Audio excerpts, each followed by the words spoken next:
Chapter 483. The main gates of the Gu estate were tightly shut all year round, never opening for anyone. Gu Beiyue held a high position, but he stood alone. He didn't involve himself in politics, nor did he make friends with anyone in the imperial court. He didn't even make friends with anyone. There were many nobles in the imperial court and palace who tried to curry favor with Gu Beiyue, and some even tried to blackmail him. However, the Gu estate's main gates had never been opened for anyone. Imperial Physician Gu had always said that he would come to the Imperial Physician courtyard if there was a problem. But today he had personally opened the main gates to welcome Han Yunxi. Han Yunxi didn't know that this was a special case. She only thought that Gu Beiyue was being polite. Gu Beiyue was indeed very respectful. As soon as the gates opened, he bowed respectfully. "Esteemed Wang Fei, you've graced us with your presence. Please forgive this humble official for not going out to meet you." No need for formalities. Han Yunxi was already used to Gu Beiyue acting this way. She glanced at him. "Aren't you leaving yet?" "Leaving?" Gu Qisha feigned ignorance. "You're not welcome here, Imperial Physician Gu," Han Yunxi said bluntly. Esteemed Wang Fei, His Highness Duke of Qin dumped you. You should go look for him." "Don't vent your anger on me," Gu Qisha sighed helplessly. "This guy really has a foul mouth." It's no wonder Han Yunxi doesn't like him. Han Yunxi was still fuming, so when she heard this, her face darkened. "What nonsense are you spouting?" Gu Qisha became serious. "Girl, this old man isn't joking with you. Long Fei Yi isn't a good person." "And you're a good person?" Han Yunxi retorted. "Didn't you see him and that little junior sister of his?" Before Gu Qisha could finish, Han Yunxi coldly cut him off. "His Highness's sect has an urgent matter to attend to. If you keep spouting nonsense, I'll poison your mouth." Gu Qisha sneered. "Esteemed Wang Fei is so magnanimous. You're the good-for-nothing one." Han Yunxi didn't forget to curse back. She was a stubborn girl. Even though she was extremely depressed, she still maintained a proud expression on her face and defended Long Fei Yi to the end. The couple's internal conflicts should be resolved internally. There was no need for outsiders to interfere. Gu Qisha seemed to be really angry now. "You damned girl, that portion of antidote was actually—" Before Gu Qisha could explain himself, Gu Beiyue cut him off. "Esteemed Wang Fei, it's windy outside. Please come inside." "It's windy in the middle of summer?" Han Yunxi finally calmed down a little. She knew that it was inappropriate to make a ruckus at the entrance. "Stop him." Leaving these words behind, she strode into the room. Gu Qisha naturally wanted to follow, but Gu Beiyue hurriedly blocked him with his body. "Lord Pill Fiend, scram." Gu Qisha didn't hold back at all. Gu Beiyue maintained his warm smile and asked in a low voice, "Lord Pill Fiend, what's wrong with esteemed Wang Fei?" Gu Qisha was already planning to climb over the wall, but when he saw Gu Beiyue's attitude, he was surprised. "What does it have to do with you?" Gu Beiyue pretended not to hear and continued, "This one has seen Pill Fiend Pharmacy's blueprints. This one mentioned it to esteemed Wang Fei before, but this one still needs to take charge of the warehouse. Has this one seen it yet?" "Were you the one who made those changes?" Gu Qisha asked. "That's right. Compared to Lord Pill Fiend, this one can be considered an insider. I apologize for my inappropriateness." Gu Beiyue patiently explained, but Han Yunxi had already walked far away. Gu Qisha didn't realize that Gu Beiyue was deliberately stalling for time. He sneered, "You're quite capable. Why didn't you return to the medical academy? Based on your grandfather's relationship and your current position, you should at least be a 6th-rank doctor, right?" "I won't hide it from Lord Pill Fiend. This one isn't very interested in medical school," Gu Beiyue said in a low voice. Gu Beiyue had never really taken Gu Beiyue seriously, but when he heard this, he re-evaluated him. In his eyes, any doctor who wasn't interested in medical school was a good doctor. He laughed heartily. "You've got guts. This old man likes you." Gu Beiyue smiled faintly and began chatting with Gu Qisha about medical school. As they talked, Gu Beiyue said, "Lord Pill Fiend, the wind is too strong at the entrance. Please come inside." Gu Qisha walked in with a perfectly justifiable reason. At the same time, Han Yunshi had already been brought to the Gu clan's garden by Lil Thing. Han Yunshi had been here once before and had left in a hurry, so she didn't know that Gu Beiyue had hidden such a medicinal herb garden in his home. Every blade of grass and every tree in the garden was filled with medicinal herbs, and all of them were flowering herbs.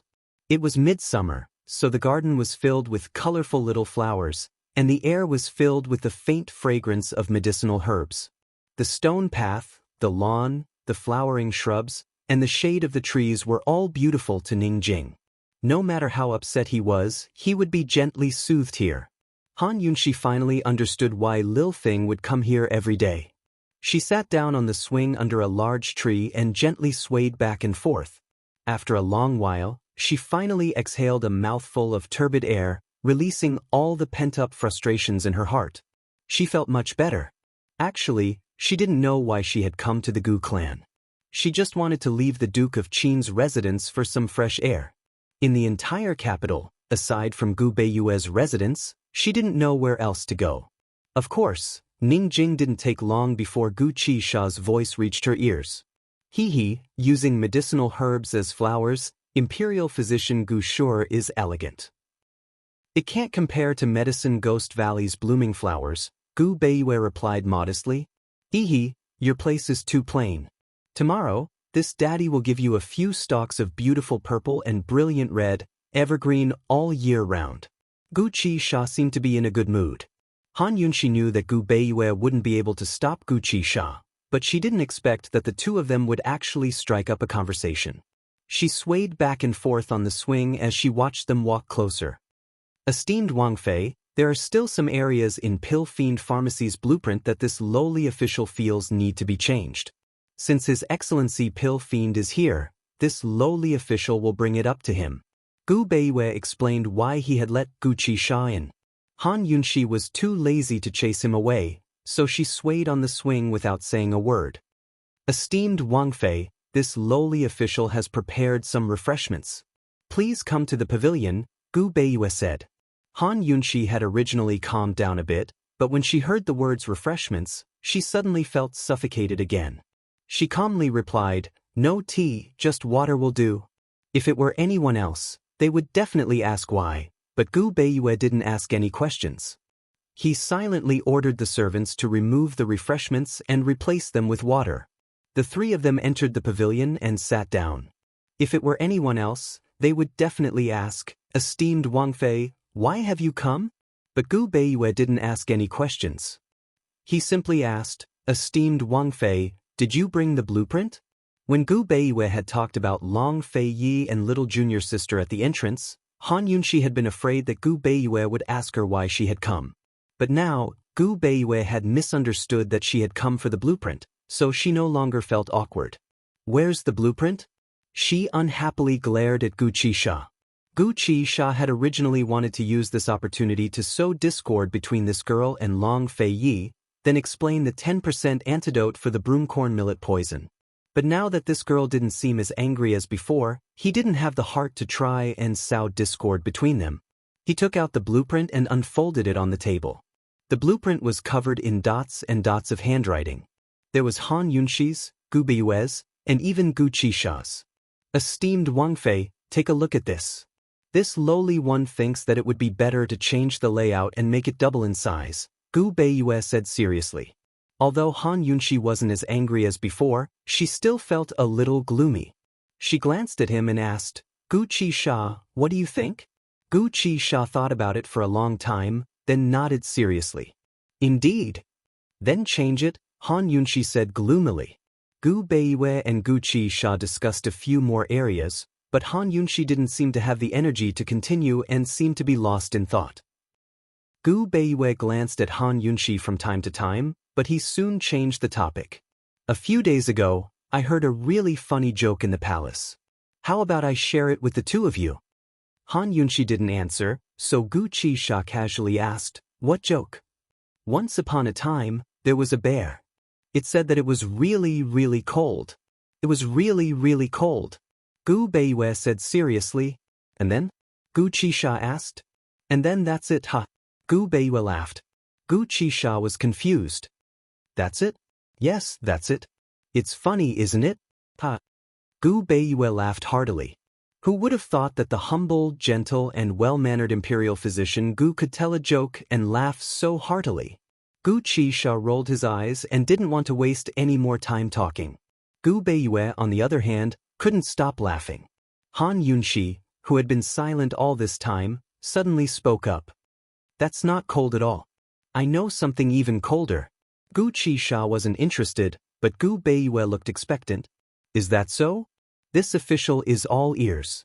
Han Yunxi perked up and said seriously, once upon a time, there was a polar bear that was sitting alone on the ice in a daze. It was so bored that it started plucking its fur for fun. 1, 3, until there wasn't a single hair left. She paused at this point. And then? Gu Beiyue asked curiously. Take a guess.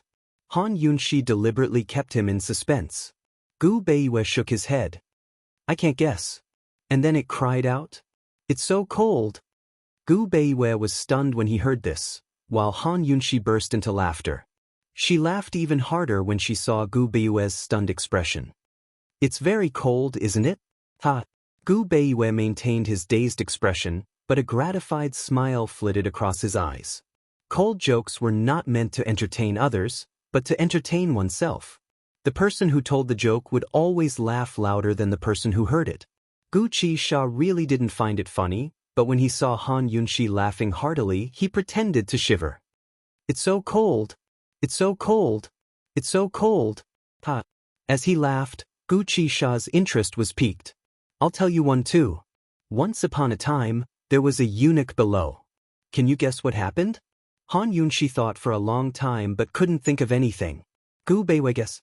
Gu Qisha asked. Gu Beiyue didn't say anything, so Han Yunxi asked suspiciously, Don't tell me it's gone too? Gu Beiyue couldn't help laughing when he heard this, but Gu Qisha burst into laughter. Han Yunxi, you're a genius. Han Yunxi couldn't wrap her head around it. She pondered for a moment. Once upon a time, there was a eunuch below. That's gone? Gu Qisha laughed so hard that his stomach hurt when he saw her confused expression. Ha! Han Yunxi finally realized what was so funny. She grabbed the drawing and threw it at Gu Qisha. You're shameless.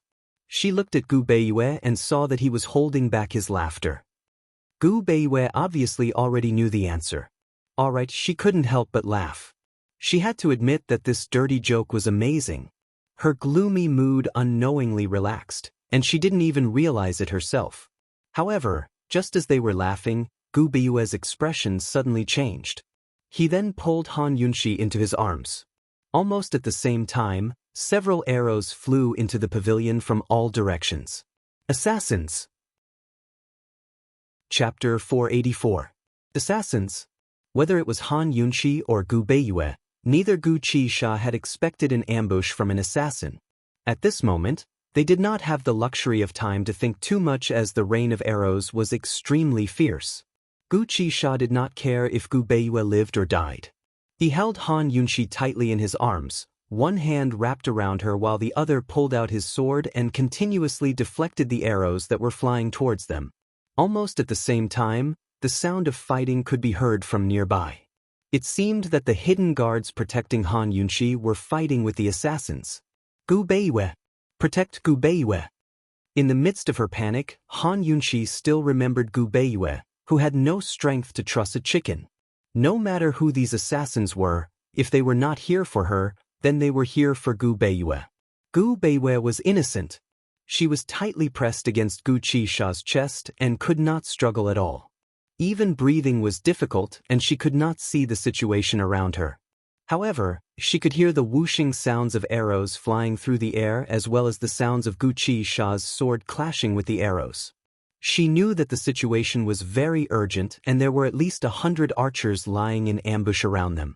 Gu Beiyue did not know any martial arts at all.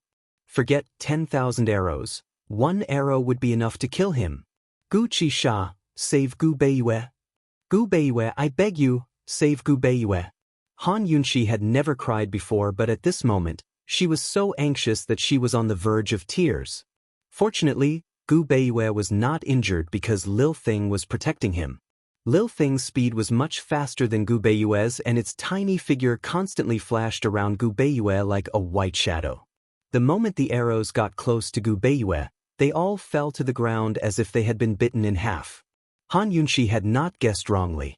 There were indeed many archers in the area, and they were not using ordinary bows and arrows, but the very rare crossbow arrows. There was a big difference between bows and crossbows. Bows and arrows were shot in a parabolic arc and required both hands to operate. Without strong arm strength and endurance, one would not be able to shoot arrows over long distances and would not be able to fight for long periods of time. However, a crossbow was different. A crossbow was very small and could be operated with one hand. It relied on mechanical power to shoot in a straight line and had a long range. Moreover, its explosive power was very strong and its lethality was also very high. Compared to a long bow, a crossbow was much harder to dodge. The combined destructive power of a single crossbow arrow was comparable to the combined destructive power of 10 bows and arrows. It was unknown how many archers had sneaked into Gu Beiyue's courtyard, but it was not an exaggeration to describe the situation in the pavilion as a rain of arrows. If they were not careful, neither Gu Qisha nor Lil Thing would be able to protect Han Yunshi and Gu Beiyue. When he heard Han Yunshi's cry, Gu Beiyue's gentle gaze became indescribably gentle. To him, such a dangerous situation was nothing to be afraid of. Unfortunately, neither Han Yunshi nor Gu Qisha had noticed the change in his expression. Gu Qisha was completely focused on dealing with the crossbow arrows and was annoyed by Han Yunshi's disturbance. He shouted angrily, "Your poisonous beast is protecting him so he won't die. I'm about to die from your noise, so shut up." Poisonous beast? Lil Thing. Han Yunshi finally remembered that Lil Thing was here as well. Her heart finally settled back into her chest. With Lil Thing's skills, it should be able to protect Gu Beiyue. But Han Yunshi didn't shut up. She said, "Gu Qisha, take me away from here quick." She and Gu Beiyue had to leave the Gu estate immediately. That way Gu Beiyue would be safe. The enemy had to be prepared for such a sudden and fierce attack. They wouldn't let them off so easily. "Where are we going? This is the safest place. Hold on for a while, the soldiers will arrive soon." Motherfucker, even Long Fei Ye's guards couldn't beat them. Heaven knows how many people are lying in ambush? This old man can't hold on much longer. Gu Qisha was telling the truth. Chu Shifeng had probably followed Han Yunshi here again. If even he couldn't stop the enemy's attacks, then the enemy must have made thorough preparations. Moreover, there had to be plenty of archers and assassins lying in ambush. Under these circumstances, they had no choice but to place their hopes on the Imperial Guards. Something so big had happened in the capital city, so they'd definitely be alerted by now. As long as the Imperial Guards arrived, they'd have no problems keeping their lives. Hearing Gu Qisha's words, Han Yunshi understood the situation even more. She was anxious, but helpless to do anything. Poisons and assassination weapons were useless in a situation like this. If only she knew a bit of swordsmanship, that would be great. She couldn't help but think of Long Fei Yi. Where did that guy and Duan Muyao go? What are they doing now? Why isn't he here right now? In the midst of the fight, an arrow pierced Gu Qisha's shoulder and narrowly missed hitting Han Yunshi, who was in his arms. Gu Qisha's shoulder had just been injured, but he pretended as if nothing had happened and continued to dodge the arrows. Han Yunshi was buried in his arms, so she didn't see or feel a thing. Gu Beiyue furrowed his brows as he watched. The small flying dagger hidden in his hand almost flew out, but in the end he didn't make a move. Lil Thing stopped, but in that moment of distraction, a sharp arrow pierced Gu Beiyue's shoulder. As the arrow entered, blood spurted out. Gu Qisha's black robes couldn't be seen, but Gu Beiyue's white robes revealed everything clearly. The arrow's wound worsened along with his blood. The design of this arrow was too strange. Only the heavens knew where it came from. It was really difficult to deal with. Gu Qisha's attention wandered for a moment, and 2 arrows pierced his back, causing him to spit out blood. However, he remained unmoved and continued to block the arrows as if he hadn't been injured at all.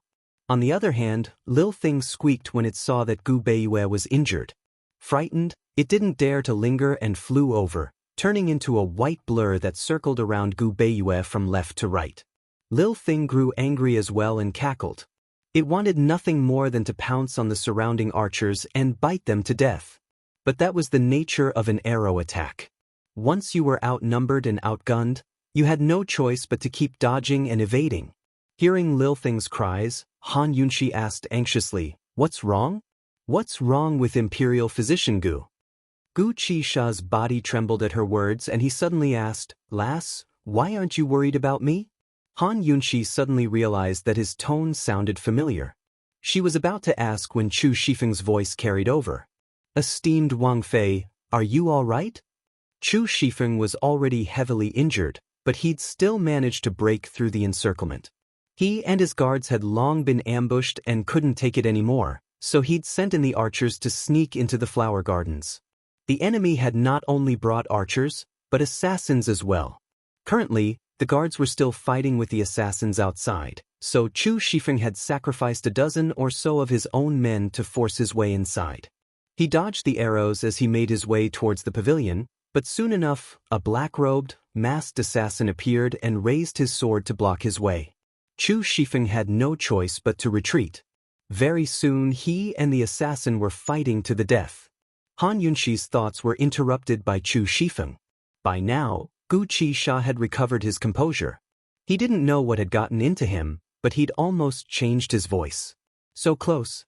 Soon, the attack of the arrow rain was already very fierce, and it continued to intensify. The number of arrows gradually increased. If there were no reinforcements, they would either be shot to death by the arrow rain, or their stamina would be exhausted, and they would still die. They desperately needed reinforcements. Finally, Gu Qisha couldn't take it anymore and raged, "Are the Dog Emperor's Imperial Guards all good-for-nothings? Why aren't they here yet?" It would have been better if he hadn't spoken, because his words only intensified the rain of arrows. At the same time, Chu Shifeng was kicked off the ground by the assassin, who crashed heavily onto the ground. Fortunately, he could still get up. "Your Excellency Pill Fiend, hold on. I've already sent word. The Imperial Guards will be here soon." Chu Shifeng shouted. Gu Qisha could only grit his teeth and hold on. His martial arts skills weren't very good, so he turned around to face Gu Beiyue with his back. Gu Beiyue immediately sucked in a cold breath. At some point, 5 arrows had pierced his back, causing blood to flow non-stop. In his shock, Gu Beiyue also noticed Gu Qisha's blood. He knitted his brows and seemed to realize something as his expression grew more and more serious. Finally, just as Gu Qisha was about to give up, the Imperial Guards arrived. It wasn't clear how the guards and assassins outside were doing, but the sounds of fighting had already stopped before Gu Qisha's group even saw the Imperial Guards. The assassin distanced himself from Chu Shifeng and shouted, "Withdraw!" The rain of arrows immediately decreased by half while he himself retreated. Chu Shifeng didn't chase after him, but cut down a few more arrows before charging into the pavilion to help Gu Qisha. Gradually, the number of arrows grew smaller and smaller. Soon enough, the sounds of fighting rose up around the garden again. Most likely, the Imperial Guards were dealing with the archers who hadn't retreated in time. Gu Qisha wasn't holding on so closely, so Han Yunshi could finally breathe in some fresh air. She looked at Gu Beiyue and Lil Thing, then at the scattered arrows on the ground and sighed. This sudden turn of events was like a nightmare. By the time everything stopped, Lil Thing was sprawled on the table, panting for breath. It had almost died from exhaustion. Chu Shifeng was lying paralyzed on one side, his body heavily injured. Gu Qisha was still holding on tightly to Han Yunshi, who struggled to free herself. Besides Gu Beiyue, who was still focused on Gu Qisha's blood, the rest of the group was more scared than hurt. At this moment, the leader of the Imperial Guards and a group of archers emerged from the flowers to appear in front of Han Yunshi's group. The leader of the guards wasn't Mu Qingwu, but a young officer. He didn't approach them, but knelt far away from the pavilion. "This soldier came too late to save you, esteemed Wang Fei, please forgive me." Although he knelt, the archers behind him didn't. Han Yunshi was still feeling that something was off when Chu Shifeng suddenly cried out, "Esteemed Wang, be careful. It's a trap." As soon as he spoke, The kneeling young man waved his hand. All of the archers knocked their bows and aimed at Han Yunxi. None of them expected the Imperial Guards they'd been waiting for to change sides.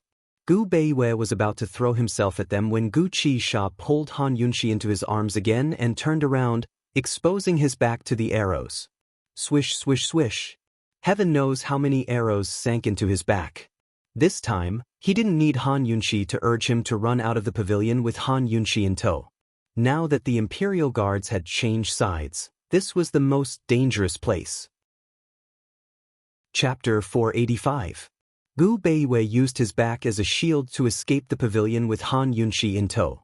However, the archers surrounding the pavilion didn't chase after them. Instead, they drew their bows and surrounded Chu Shifeng and Gu Beiyue. What's going on? Not good, it's a trap. Esteemed Wang Fei's in danger. Chu Shifeng reacted quickly. Instead of chasing after Gu Qisha, these people had trapped them instead. Without a doubt, they wanted to silence them and prevent news of the Imperial Guard's betrayal from spreading. At the same time, there had to be a trap waiting for Gu Qisha to jump into it. Their methods were ruthless. So vicious. Judging from the current situation, Chu Shifeng was certain that Duanmu Yao's appearance wasn't a coincidence either. She was probably trying to lure His Highness Duke of Qin away on purpose. It was very likely that Chu Tianyin was the mastermind, but Chu Shifeng couldn't figure out how the man could mobilize all the Imperial Guards in Tianning.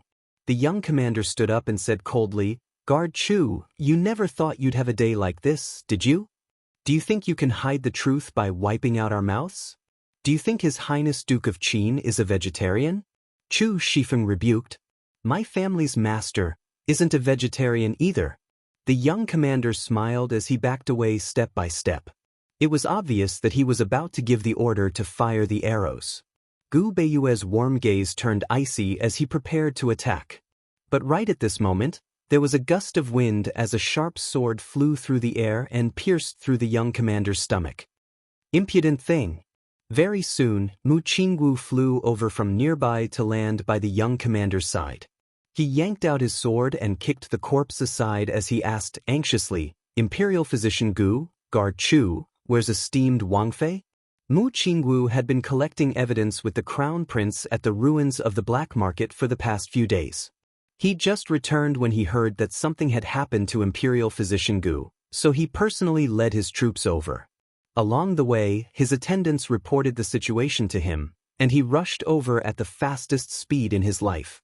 However, when he arrived at the Gu mansion, he discovered that the Imperial Guards had betrayed him and colluded with the black-clothed assassins to set up an ambush at the entrance of the Gu mansion. After all, he had tens of thousands of Imperial Guards under his control. As soon as he arrived, the black-clothed assassins had retreated and the rebel army had fled in all directions. He had given the order to pursue and capture them, but he had not dared to stay for even a moment. He had directly rushed in, afraid that something would happen to the Princess Consort. But who would have thought that he would not see her after arriving? Gu Qisha rescued esteemed Wang Fei. They're heading west, so there's definitely an ambush waiting outside. Hurry! Chu Shifeng said anxiously. Whether it was Chu Shifeng or Gu Beiyue, they both believed that Mu Qingwu would never betray them. But the identity of this master the young man spoke of was worth considering. To be able to bribe the commander of the Imperial Army to do such a huge thing, it was definitely not an easy task. Of course, Chu Shifeng and Gu Beiyue couldn't pursue the matter now. Saving a life was more important. The West. I came from the West. When I arrived, the assassins were still surrounding the area. I didn't see them. Mu Qingwu panicked. Chu Shifeng and Gu Beiyue grew anxious as well. Could it be that Gu Qisha didn't escape? Chu Shifeng asked, hoping for a fluke. If Gu Qisha had escaped, then the black-robed assassins wouldn't still be waiting in the west. Maybe he changed his path. Gu Beiyue said. Chu Shifeng, you wait here. I'll go search the surroundings. Mu Qingwu said decisively. If Gu Qisha hadn't escaped, then he'd definitely come out once he knew the Gu estate was safe. If he'd changed his path, then things would be troublesome. Heaven knows if he'd fallen into the enemy's trap. Not long after Mu Qingwu left, a few injured guards arrived. Chu Shifeng had them stand guard while he ignored his sword wounds and rushed to find His Highness Duke of Qin. As soon as he left, Gu Beiyue excused himself to rest. As soon as he left the guard's line of sight, he vanished from sight. Lil Thing couldn't catch up even if it wanted to. By now, Gu Qisha and Han Yunxi had long left the Gu estate, but were still running for their lives. Gu Qisha and Han Yunxi looked like they were heading west, but they'd met an even stronger group of crossbow archers before they'd even left the gates. These archers didn't just wield crossbows in one hand, but two in each hand. Their killing power doubled as a result. Their leader was none other than the black-robed assassin who'd fought with Chu Shifeng. Han Yunxi's shoulder had been pierced deeply by a crossbow bolt, leaving a trail of fresh blood. As for Gu Qisha's body, it was impossible to imagine. Currently, Gu Qisha was still clutching Han Yunxi tightly in his arms as they fled for their lives in a small, dark alley. He wasn't an idiot, so he knew he had to run towards a crowded area. He wanted nothing more than to run straight into the palace so he could draw attention to himself and draw reinforcements to him. But there was no way he could do that, because he was completely forced into the alley. Ahead of him was a dead end, while behind him, a steady stream of arrows followed. Gu Qisha grabbed Han Yunxi with one hand and tossed aside a pile of trash by the road with the other. He wanted to stop the arrows and jump onto the roof, but he'd barely made a move when multiple arrows came flying at him from above. He had no choice but to keep going. Gu Qisha cursed angrily, but in his heart, he admired these archers. They were too strong and used their crossbows to perfection. Once Jinjin was pinned down, it was hard to seize the initiative. "You're using poison." "I can't do it." This wasn't the first time Han Yunxi had urged him to do so, but Gu Qisha didn't listen. The crossbow archers weren't chasing after them at all. Moreover, judging from the trajectory of their arrows, they were constantly changing positions. In this situation where the enemy was in the dark and he was out in the open, it was a little difficult to use poison. More importantly, Gu Qisha didn't have any extra hands. He had to protect Han Yunxi with one hand while using the other to deflect the arrows. He had been concentrating all his attention, but he still let Han Yunxi get hit by an arrow. If he used his doppelganger to poison her, who knew if he could still protect Han Yunxi? These assassins were after Han Yunxi, so every arrow they shot was aimed at Han Yunxi. Han Yunxi couldn't do anything either. She couldn't even see the archers clearly, let alone aim. Along the way, she'd used quite a few poisons to attract mosquito swarms, ant swarms, and poisonous spiders. She'd used everything she could think of, but unfortunately, nothing came to her. This was the imperial capital. How could there be so many poisonous insects? If there were no poisonous insects in a certain area, it didn't matter how many poisons she used. Her poison skills, which she had always been proud of, had long been despised by her. However, in this situation, even if she had Jun Yixie's master's ability to make use of the wind to poison people, she still wouldn't be able to create a large poisonous fog. In this place and in this climate, there was no fog at all. Suddenly, Gu Qisha's body trembled. Han Yunxi's brows furrowed even tighter. She knew that Gu Qisha had been hit by an arrow again. Ever since they left the Gu family, she had noticed that his body would tremble. This was already the 5th time. Although she was tightly protected in his arms and couldn't see anything, she could guess that he must have been hit by many arrows in his back. "Gu Qisha, hand me over," Han Yunxi said seriously. Gu Qisha pretended not to hear her and continued to flee. Although it had only been a little over 2 hours since the Gu family had been attacked, escaping from a rain of arrows was very physically and mentally exhausting. Furthermore, he also had to protect Han Yunxi. Although Gu Qisha looked like he was walking with ease, he was actually holding on for dear life. How could Gu Qisha not hear her when she spoke so loudly? Han Yunxi knew that he was purposely ignoring her. "Gu Qisha, hand me over, do you hear me?" She yelled angrily. Handing her over was the only way out. Otherwise, Gu Qisha would be shot to death by a rain of arrows. Gu Qisha scoffed, "Stupid woman, do you want to die?" "You're the stupid one. That black-clothed expert's martial arts are far above yours. He probably hasn't approached us yet because he's afraid of my poison skills." Hand me over and I'll definitely be able to restrain him. Catch the ringleader and catch the thief, understand? Han Yunshi said seriously. Although she was being protected, she hadn't been idle at all. She had been constantly analyzing the situation and thinking of a way to deal with it. If Gu Qisha asked. If Han Yunshi didn't understand. What if they kill you right away? Gu Qisha asked again. I don't think they're here to kill me. It looks more like they're here to kidnap me, Han Yunshi said seriously. More like? Are you gambling with your life? Gu Qisha scoffed. Han Yunshi was silent for a long time before she answered seriously, I'm gambling. I'm gambling. I won't allow you to gamble. Gu Qisha suddenly became very angry. As he spoke, he hugged Han Yunshi tightly and pressed her against his chest, as if he was afraid that she would leave him at any moment. Han Yunshi's face was pressed against Gu Qisha's chest and she could hear his strong heartbeat. She wanted to struggle, but no matter how hard she tried, she couldn't move an inch.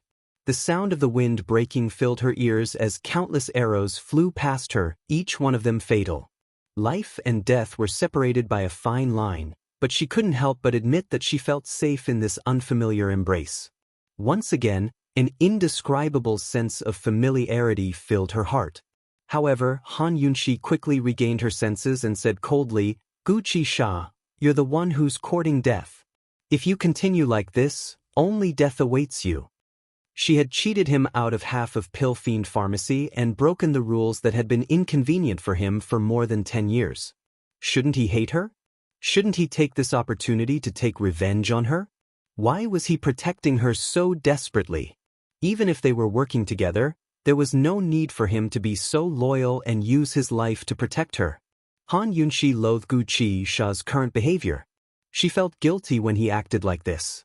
She would rather Gu Qisha be a wicked old man forever. I won't die, Gu Qisha said unhappily. Han Yunshi would never have guessed that this was the truth.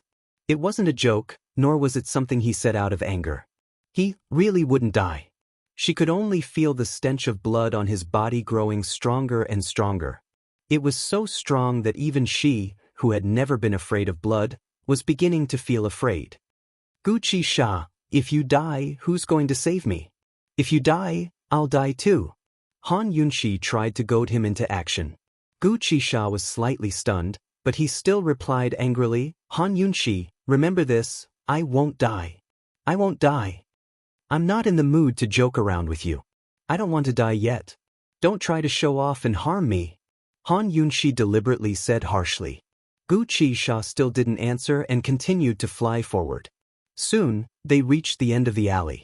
The end of the alley was actually Chapter 486. At the end of the alley was a bustling red light district. What was a red light district? To put it bluntly, it was a place where brothels gathered. Gu Qisha's gloomy eyes finally broke into a smile. His eyes shone as brightly as the stars in the sky. He had a pair of eyes that loved to smile. Unfortunately, Han Yunshi had never noticed it.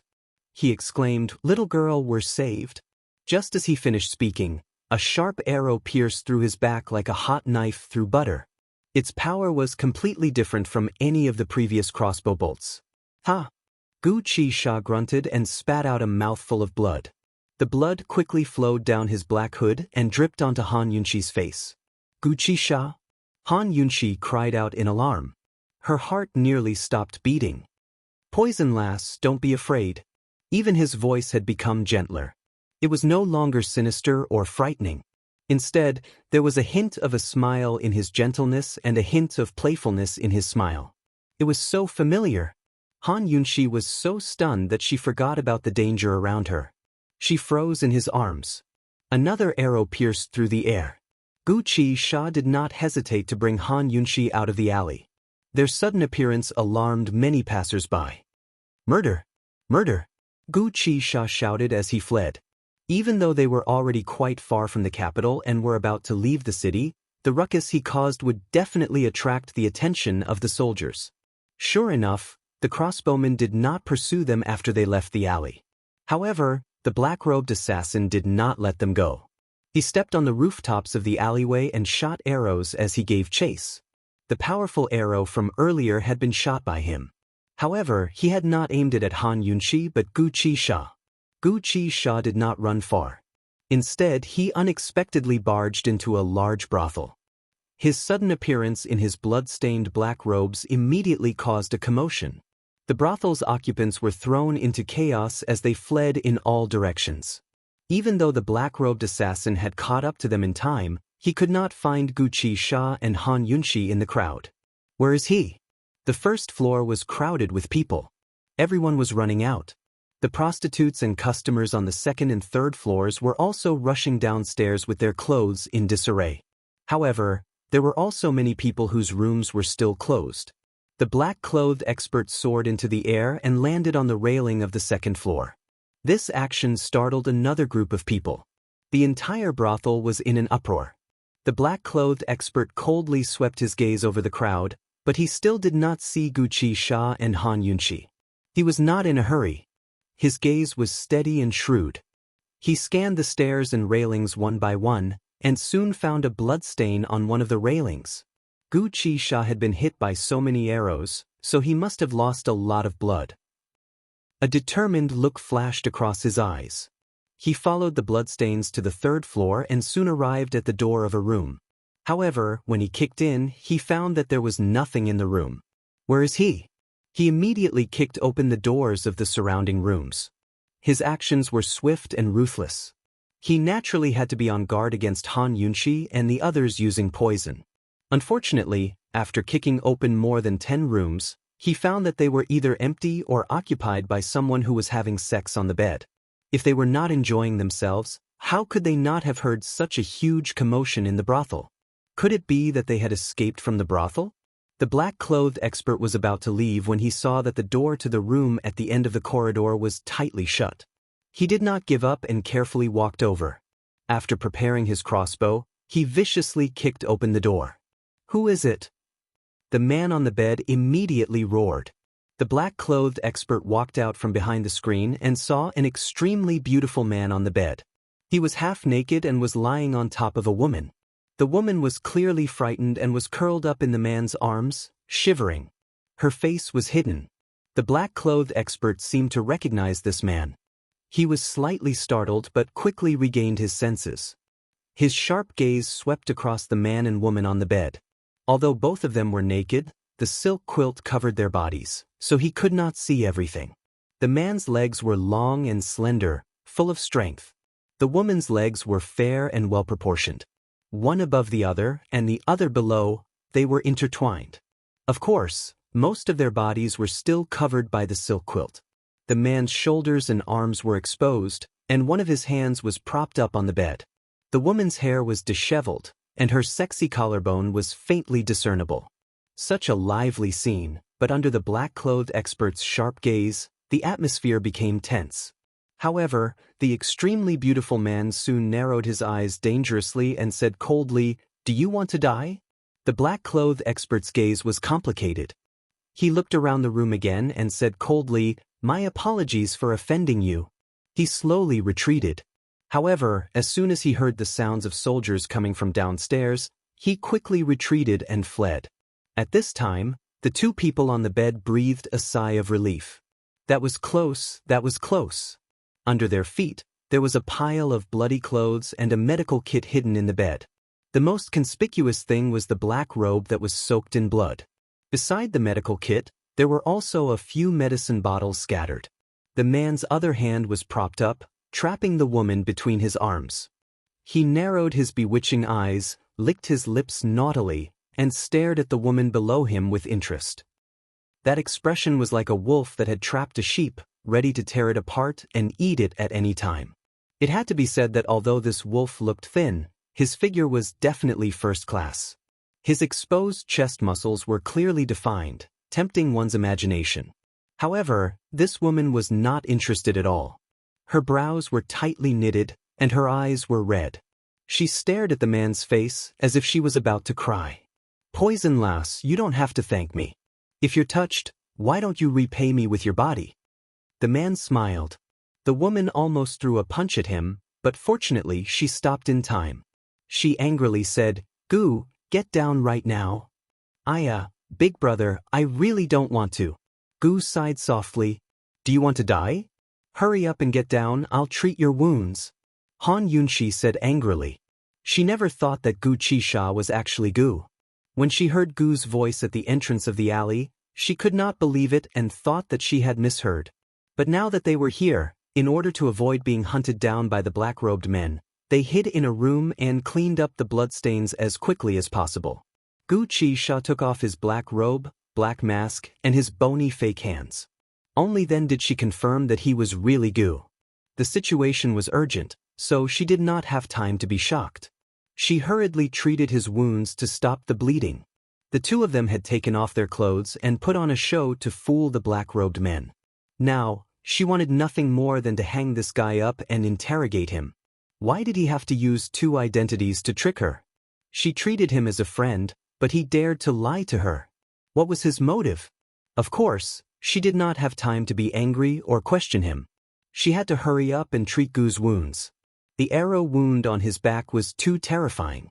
She had only used an emergency hemostatic medicine to stop the bleeding, but the medicine would wear off very quickly. You get down here. Han Yunshi's tone was commanding. However, Gu did not move and only looked at her with a smile. If Han Yunshi had been paying attention, she would have noticed that Gu's smile was especially blissful. Unfortunately, her attention was completely focused on his arrow wound. Are you getting down or not? Han Yunshi threatened coldly. She was so anxious that she did not mind his teasing and had even forgotten about her disheveled clothes. Poison lass, let me hug you for a while, okay? Gu asked seriously. Han Yunshi was angry and was about to push him away when Gu hugged her tightly and buried his head in her bare and warm shoulder as he whispered softly into her ear, Poison lass, Chi brother, I really like you. Han Yunshi was stunned by his words and was about to open her mouth when Gu sighed, I want to die in your arms. Originally Han Yunshi did not know how to face his seriousness, which she had never seen before. However, after hearing his sigh, she couldn't help but roll her eyes. Gu, will you die if you don't joke around? Don't think that I won't dare to do anything to you just because you're seriously injured. After she said that, she decisively pushed Gu away fiercely. However, Gu did not have much energy left, and with her push, he fell sideways onto the couch. He was bare-chested and his trousers were still on, but they were rolled up very high. Han Yunshi was the same, and her outer garment was wrapped tightly around her chest. Once the quilt was pulled away, the two of them could not be considered naked. Gu weakly turned over and sprawled on the couch. Han Yunshi looked at his back and her heart suddenly throbbed with pain. It was so painful that even breathing was difficult. When she was trying to stop his bleeding earlier, she did not take a good look before hastily applying medicine. Now that she took a closer look, she saw that his entire back was covered with arrow wounds. Each wound was as big as a thumb, and some were deep and some were shallow. Some had even started to bleed. It would not be an exaggeration to say that his entire body was covered in cuts and bruises. When faced with such a situation, as a doctor, her first instinct was to quickly treat the wounds and stop the bleeding. However, at this moment, she pursed her lips tightly and tried her best not to cry. When he saw that Han Yunshi was still not moving, Gu Qisha turned to look at her. When he saw that her eyes were red and she looked like she was about to cry, his smiling eyes suddenly softened. Poison lass, don't worry. I won't die. Han Yunshi finally regained her senses and glared fiercely at him. Lie down and stop talking. She quickly took out 5 large life-saving medicinal pills and gave them to Gu. Normally, she would only give 1 small pill during first aid. Only the heavens knew how frantic her heart was under her calm exterior. Gu smiled. Poison lass, isn't this too nutritious? Don't try to show off. Han Yunshi personally fed Gu the pills and ordered him to lie down and not speak. In her opinion, this guy was only trying to show off by being able to laugh and joke around. How could he still have the energy to joke around when he was so heavily injured and had lost so much blood? Gu obediently lay down and snuck a peek at her. Although he did not say anything, he was smiling faintly and looked especially blissful. Han Yunshi had prepared a pile of medicine, gauze, and cotton swabs. Everything was done neatly and professionally. However, when she sat down cross-legged next to him and was about to treat him, She could not help herself in the end. She covered her mouth and turned her head to the side. Her heart ached so much. For the readers, Jean Mo's Sino Weibo account name was I am Jean Mo. They would not be able to find it by typing in Jean Mo. Chapter 487. Heartache. Heartache was unable to describe how Han Yunxi was feeling at this moment. The number of patients she had come into contact with in both her previous and current life added up to more than 10,000 people. She had seen many who were more severely injured than Gu. She was a very dedicated poison doctor, but she wasn't a good-tempered one. Every time a patient screamed out in pain or fear, she would reprimand them. How could it not hurt when he was injured? There was no use in shouting. He would never recover if he didn't get treated. But facing Gu's back, which was covered with arrow wounds, she felt heartache for him. It was all to save her, otherwise this fellow wouldn't be in such a state. If she wasn't so useless and knew some martial arts, or had better poison skills, this fellow wouldn't have been injured so badly. Besides feeling heartache, Han Yunxi's heart was filled with guilt and self-reproach. Gu saw that she was about to cry and he was so happy that he laughed. Poison lass, cry if you want to. He liked it when she cried for him. If she cried only for him, he would be even happier. This fellow was already in such a state and he was still so shameless? Han Yunxi glared fiercely at him and ignored him as she immediately started to treat his wounds. Gu's back had too many injuries and they were all thumb-sized holes. They were densely packed and were all badly mutilated. God knows what those people's arrows were. Once they entered a person's body, they immediately rebounded and fell like a sword, causing a second injury and increasing the rate of bleeding. Han Yunxi was afraid that once the effect of the emergency hemostatic medicine wore off, Gu would lose a lot of blood. Although this fellow was still trying to show off his ability, his face was already very pale. She made a prompt decision to apply another round of emergency hemostatic medicine and started to treat each wound carefully from top to bottom. Previously, when she applied the medicine to avoid the black-robed expert, the situation was urgent and Gu didn't feel anything. But this time when the medicine was applied on his wounds, Gu really felt the pain. It was so damn painful. He had been afraid of pain since he was young and was extremely afraid. However, not only did he not show it, he even laughed and turned to look at Han Yunxi. Poison lass. Your eyes are clearly red, and your heart is aching. You bitch, get down on your stomach. Do you want to die? Han Yunxi immediately cursed. It was not because she was embarrassed and angry that her eyes were red, nor was it because she was worried about his wound. She was just depressed that this guy was about to die from his injury. Why was he still so restless and teasing her all the time?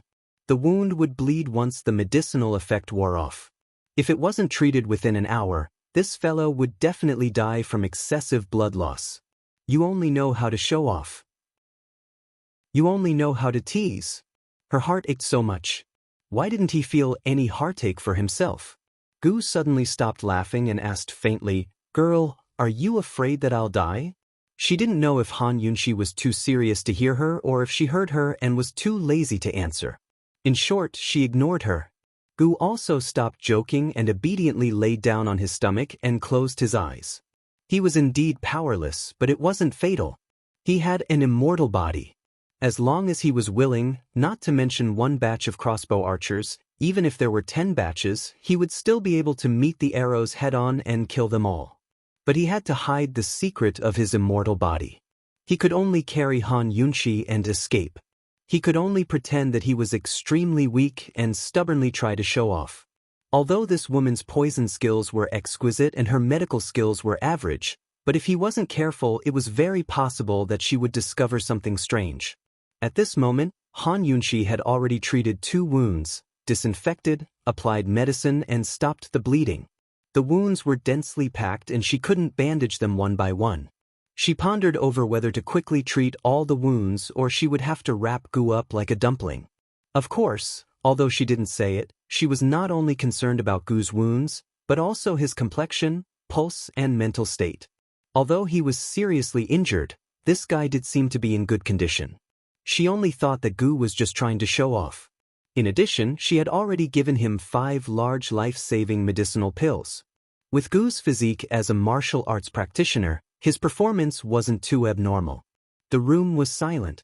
Gu's entire body relaxed, but Han Yunshi's nerves were taut. Her entire body was tense, and her hands didn't stop moving for a moment.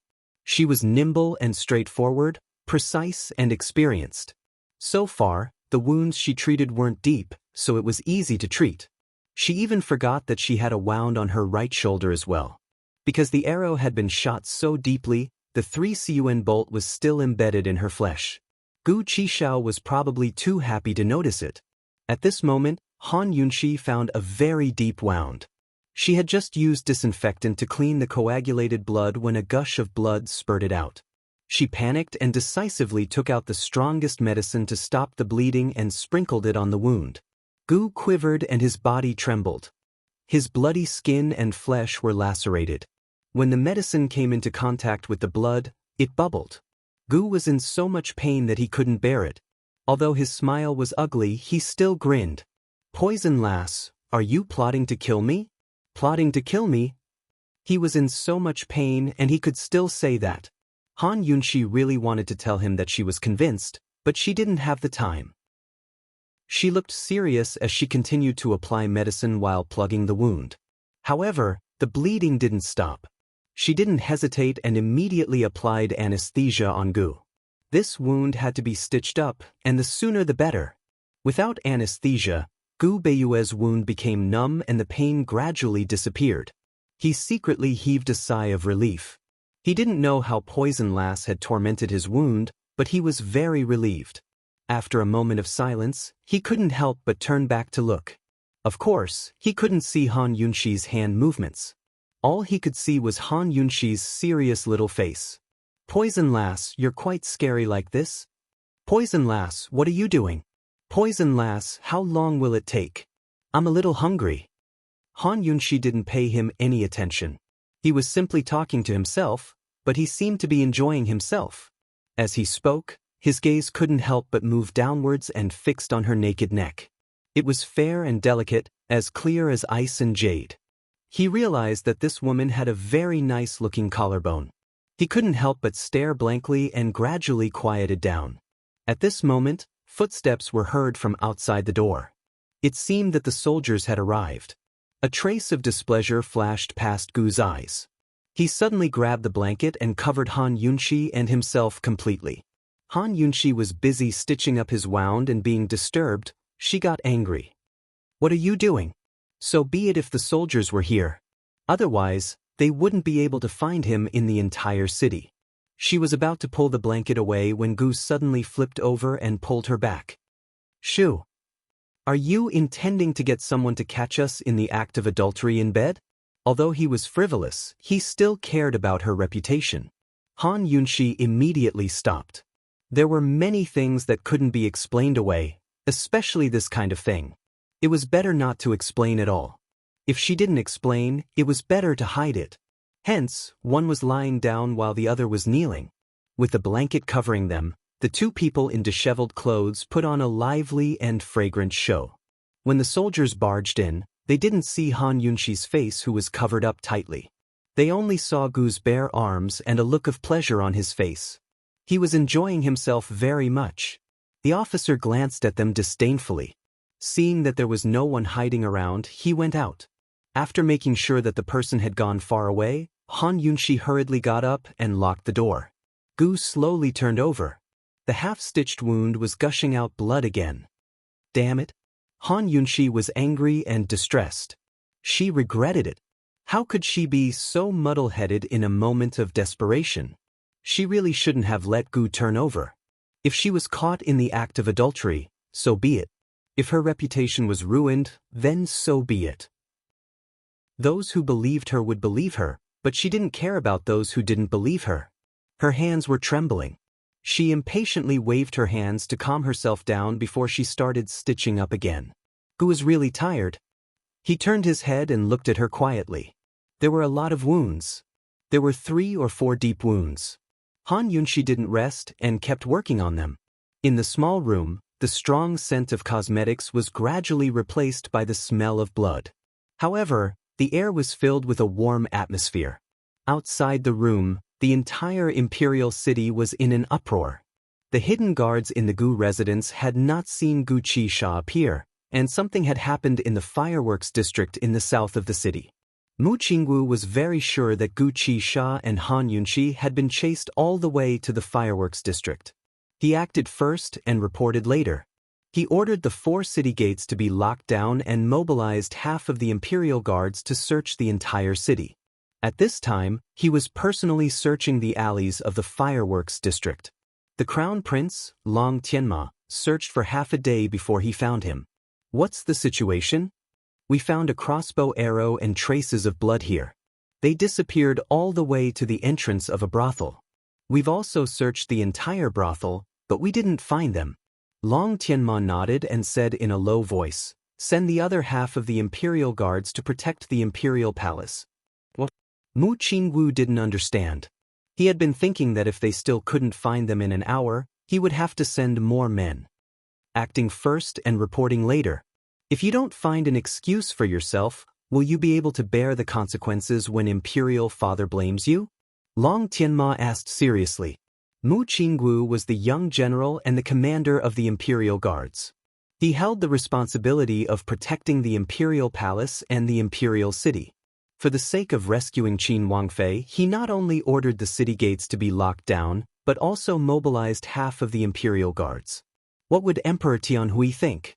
It'd be strange if he didn't seize the chance to strip him of his military power. If he mobilized half of the Imperial Guards to protect the Imperial City and escalated the matter from an assassination attempt on Qin Wangfei to an enemy infiltrating the city, then everything would be different. Mu Qingwu immediately understood Long Tianma's reminder. Your Highness's reminder is right. This soldier will do it right away. He was about to leave when Long Tianma stopped him again. He purposely dismissed the surrounding soldiers and asked in a low voice, "The Imperial Guards at the Gu residence changed sides? What's going on?" Long Tianma had just returned from the Gu residence and seen the young commander killed by a sword. Based on his understanding of Mu Qingwu, the man was honest and upright, but not stupid. He wouldn't kill a traitor out of anger. If the traitor was dead, who would they find to force out the mastermind behind the scenes? This was clearly a move to silence them, but Long Tianma had no reason to suspect Mu Qingwu. Many of his men wanted the Duke of Qin and Qin Wangfei dead, but Mu Qingwu would never do that. Chapter 488. Faced with Long Tianma's questions, Mu Qingwu's gaze was evasive. This soldier is very puzzled as well. The situation was urgent at the time, so I killed him on impulse. Fortunately, that junior commander had 2 or 3 captains under him to interrogate. This soldier has already ordered people to lock up all the suspects. On impulse? That didn't seem like Mu Qingwu's style at all. Long Tianma gave him a meaningful look. Let's not talk about that for now. Hurry into the palace. The sooner the better. Mu Qingwu left in a hurry. Long Tianma inspected the bag of crossbow bolts that Mu Qingwu had collected and discovered that these bolts were much shorter than ordinary ones. Moreover, the arrowheads were as sharp as blades. Even Imperial Uncle Qin's guards couldn't defeat them. As expected, they're not simple, he laughed cold. Your Highness, hurry and leave. It's not safe here. Those crossbow archers haven't been found yet. The attendant by his side urged. Long Tianma wasn't in a rush to leave. He took out half a bag of crossbow bolts and handed it to the attendant. Take this to the Xianlong Dragon Gate. Others might not have heard his words, but his personal attendant was very clear. Without a doubt, His Highness Crown Prince was going to use these crossbow bolts to kill the guards of the Xianlong Dragon Gate. The Emperor wasn't stupid. He wouldn't be nervous if the young general mobilized troops to protect the palace. But if he discovered that the guards of the Xianlong Dragon Gate had been killed by the crossbow bolts as well, then the Emperor would get out of bed immediately even if he was ill. This subordinate understands. I'll do it immediately. The attendant obeyed and left. Long Tianma's lips curved into a sinister smile. Of course he was going to make a big deal out of this. The bigger the better. It'd be best if he could connect it to the gunpowder case at the black market. That way, Chu Qingge wouldn't even be able to keep her position as noble consort, much less the position of empress. Actually, he should have been sitting in the Eastern Palace waiting to watch the show, but he couldn't help but leave in the end. He even brought a group of attendants with him to search everywhere. The Imperial Guards had searched for so long without finding anyone. Who knew where that woman, Han Yunxi, was right now? Just how was she? Was she hurt? Such a big thing had happened, yet Imperial Uncle Qin still hadn't shown up. Could it be that he wasn't in the Imperial capital? He was still here a few days ago. If Imperial Uncle Qin went on a long trip, wouldn't he bring along Han Yunxi? Long Tianma couldn't figure it out, so he quickly led people to search everywhere. Long Feiyi was indeed not in the city. At this moment, he was in a courtyard outside the city. In the dimly lit guest hall, the doors and windows were tightly shut. Outside, the sharp chirping of birds could be heard. This was the signal of the secret guards of the U Pavilion. Once the secret guards made such a sound, it meant that something had happened in the residence. In the quiet room, Long Feiyi stood with his hands clasped behind his back. His entire body exuded a cold aura, making the already cold room seem even colder. The sunlight outside the window slanted in, shining on his cold and hard face, but not into his deep eyes. Beneath his feet was a pile of corpses, all of them slashed by his sword. Two people stood in front of him. One was the white-robed Duanmu Yao, while the other was Tianshan Kenzo's second-in-command, Long Feiyi, and Duanmu Yao's martial uncle, Song Qiuzi. It was only natural that Long Feiyi would show up to honor his martial uncle's visit. But Duanmu Yao had told him that his master had come and even brought his token. Thus, Long Feiyi had come in a hurry. Duanmu Yao had said that his master missed him and insisted on coming down the mountain to see him. Logically speaking, his master should have gone straight to the Duke of Qin's estate to see him. But in his current state, it wasn't appropriate for him to show his face in public. Even going to the Duke of Qin's estate was out of the question. Thus, he believed Duanmu Yao when she said he was here. Who knew that he'd come to see his martial uncle Song Qiuzi instead of his master? Tianshan Kenzo had always been the leader of the martial arts circles.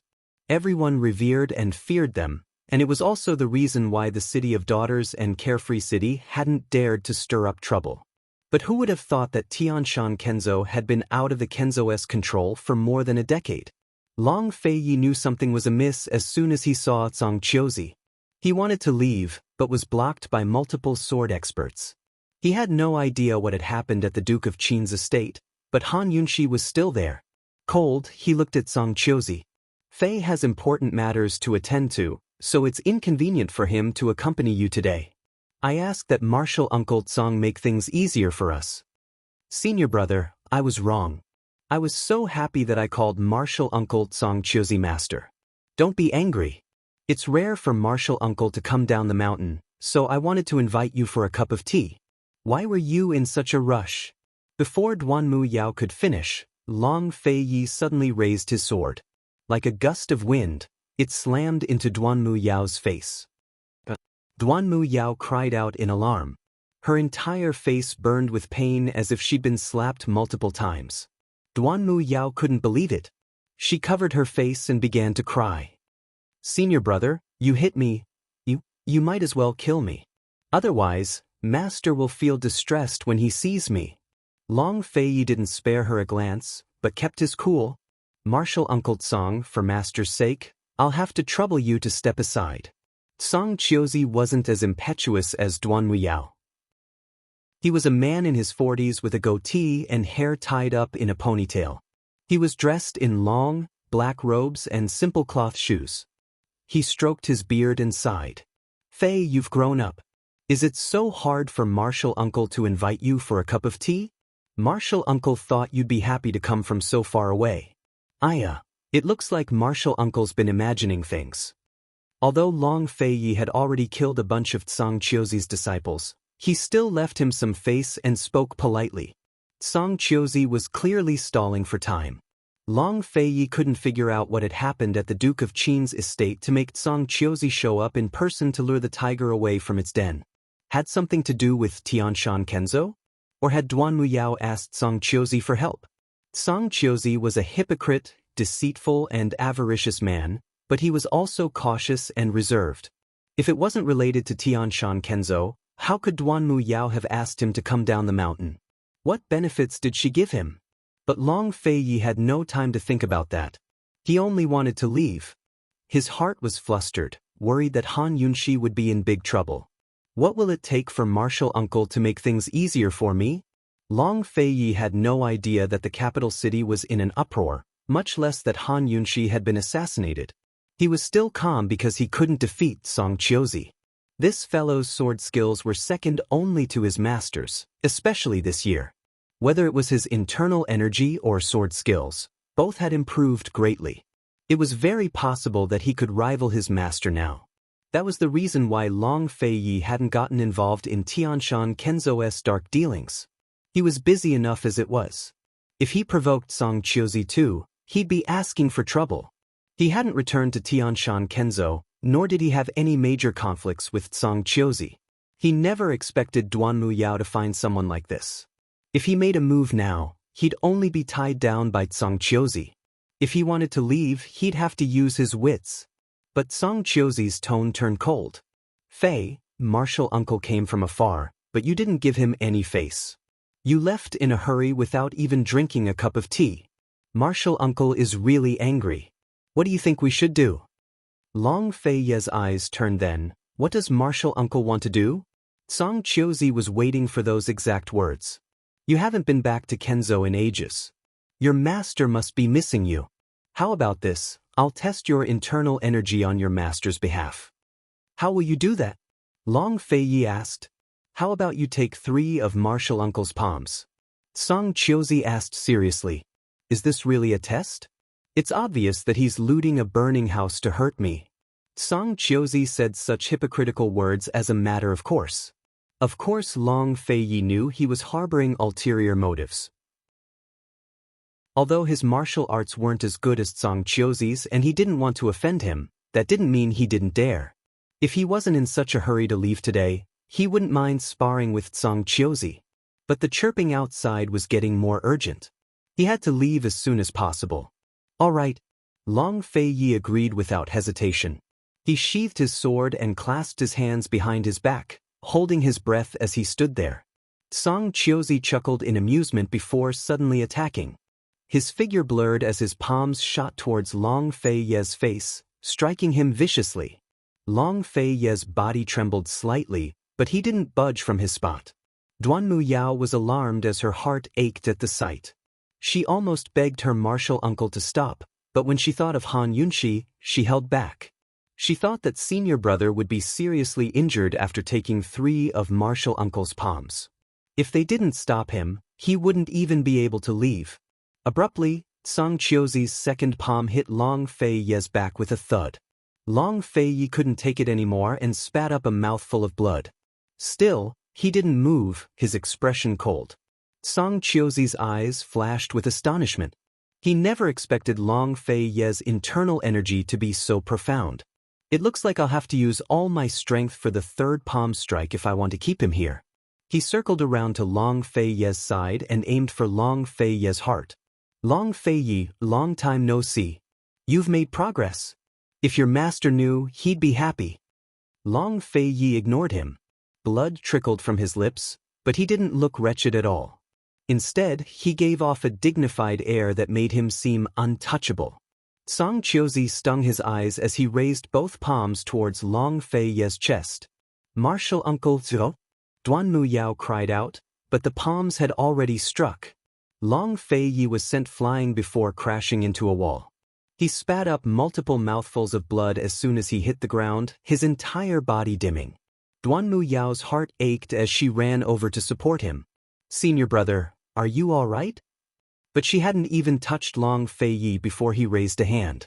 Scram! He pressed one hand to his chest and the other to his sword as support. Then he stood up with his head held high and his chest puffed out. His bearing extraordinary. Cold, he said, Martial Uncle Song, may we meet again someday? Seeing this, Song Qiuzi's heart gave a lurch.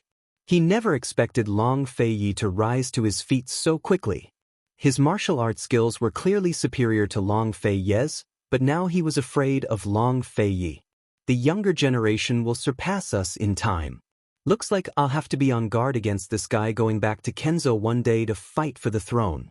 Song Chiozi wasn't in a position to stop him, but Duanmu Yao was so angry that she stomped her feet. She wanted nothing more than to grab Long Feiyi back, but she didn't dare. She could only watch as Long Feiyi left. Meanwhile, Chu Shifeng showed up as soon as Long Feiyi left the courtyard. He'd been waiting for ages, but Song Chiozi's disciples had stopped him from entering. Long Feiyi grew alarmed at the sight of Chu Shifeng. What happened? Where's Han Yunxi? Chu Shifeng was the one who made those cries just then, so something big must have happened.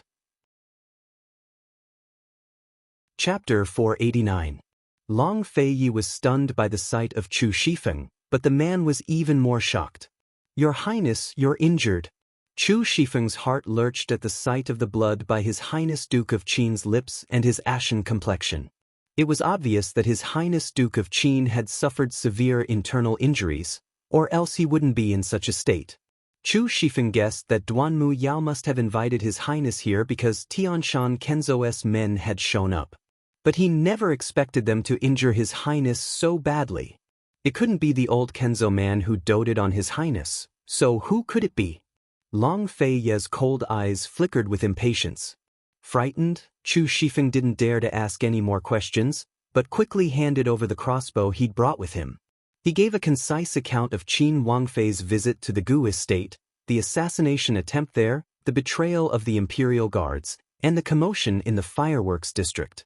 Before Chu Shifeng could finish, Long Feiyi had already crushed the crossbow in his hand. His face was so gloomy that it looked like water was about to drip from it. Your Highness, as this subordinate sees it, the Chu clan was behind all this. It must have been Chu Tianyin who invited Duanmu Yao. Chu Shifeng had already mulled over the matter multiple times. In the past, he'd found the Western Zhou Imperial clan's rainbow signal flares from Su Xiaoyu's belongings. However, the Western Zhou Imperial clan didn't have any influence in Tianning's capital city, but the Chu clan did. Thus, the Chu clan should have gotten the flares from the Duanmu siblings. A year ago, Duanmu Yao had been crippled by the Western Zhou Imperial clan and had remained in Tianshan Kenzo without making any moves. Now that she'd come down the mountain to find Long Feiyi, it was clear that she was cooperating with the Chu clan's plan to lure the tiger away from the mountain and plot against esteemed Wangfei. Long Feiyi understood all of this at once. He had plenty of time to deal with these people, but the most important thing right now was to find Han Yunxi. Send all the men from the hidden pavilion to the fireworks district. Search every house carefully for your lordship. He gave the orders and left in a hurry, so fast that Chu Shifeng couldn't catch up to him on horseback. Unfortunately, his internal injuries were too severe, so he stopped in less than the time it took to brew a cup of tea to land on a tree trunk and spit up another mouthful of blood. Who was Song Chiozi? He was the second most powerful man in charge of Tianshan Kenzo. Although Cloud Realm's martial arts circles didn't have ranking tournaments, he was definitely the second strongest. Long Fei had taken all three of his palms head-on.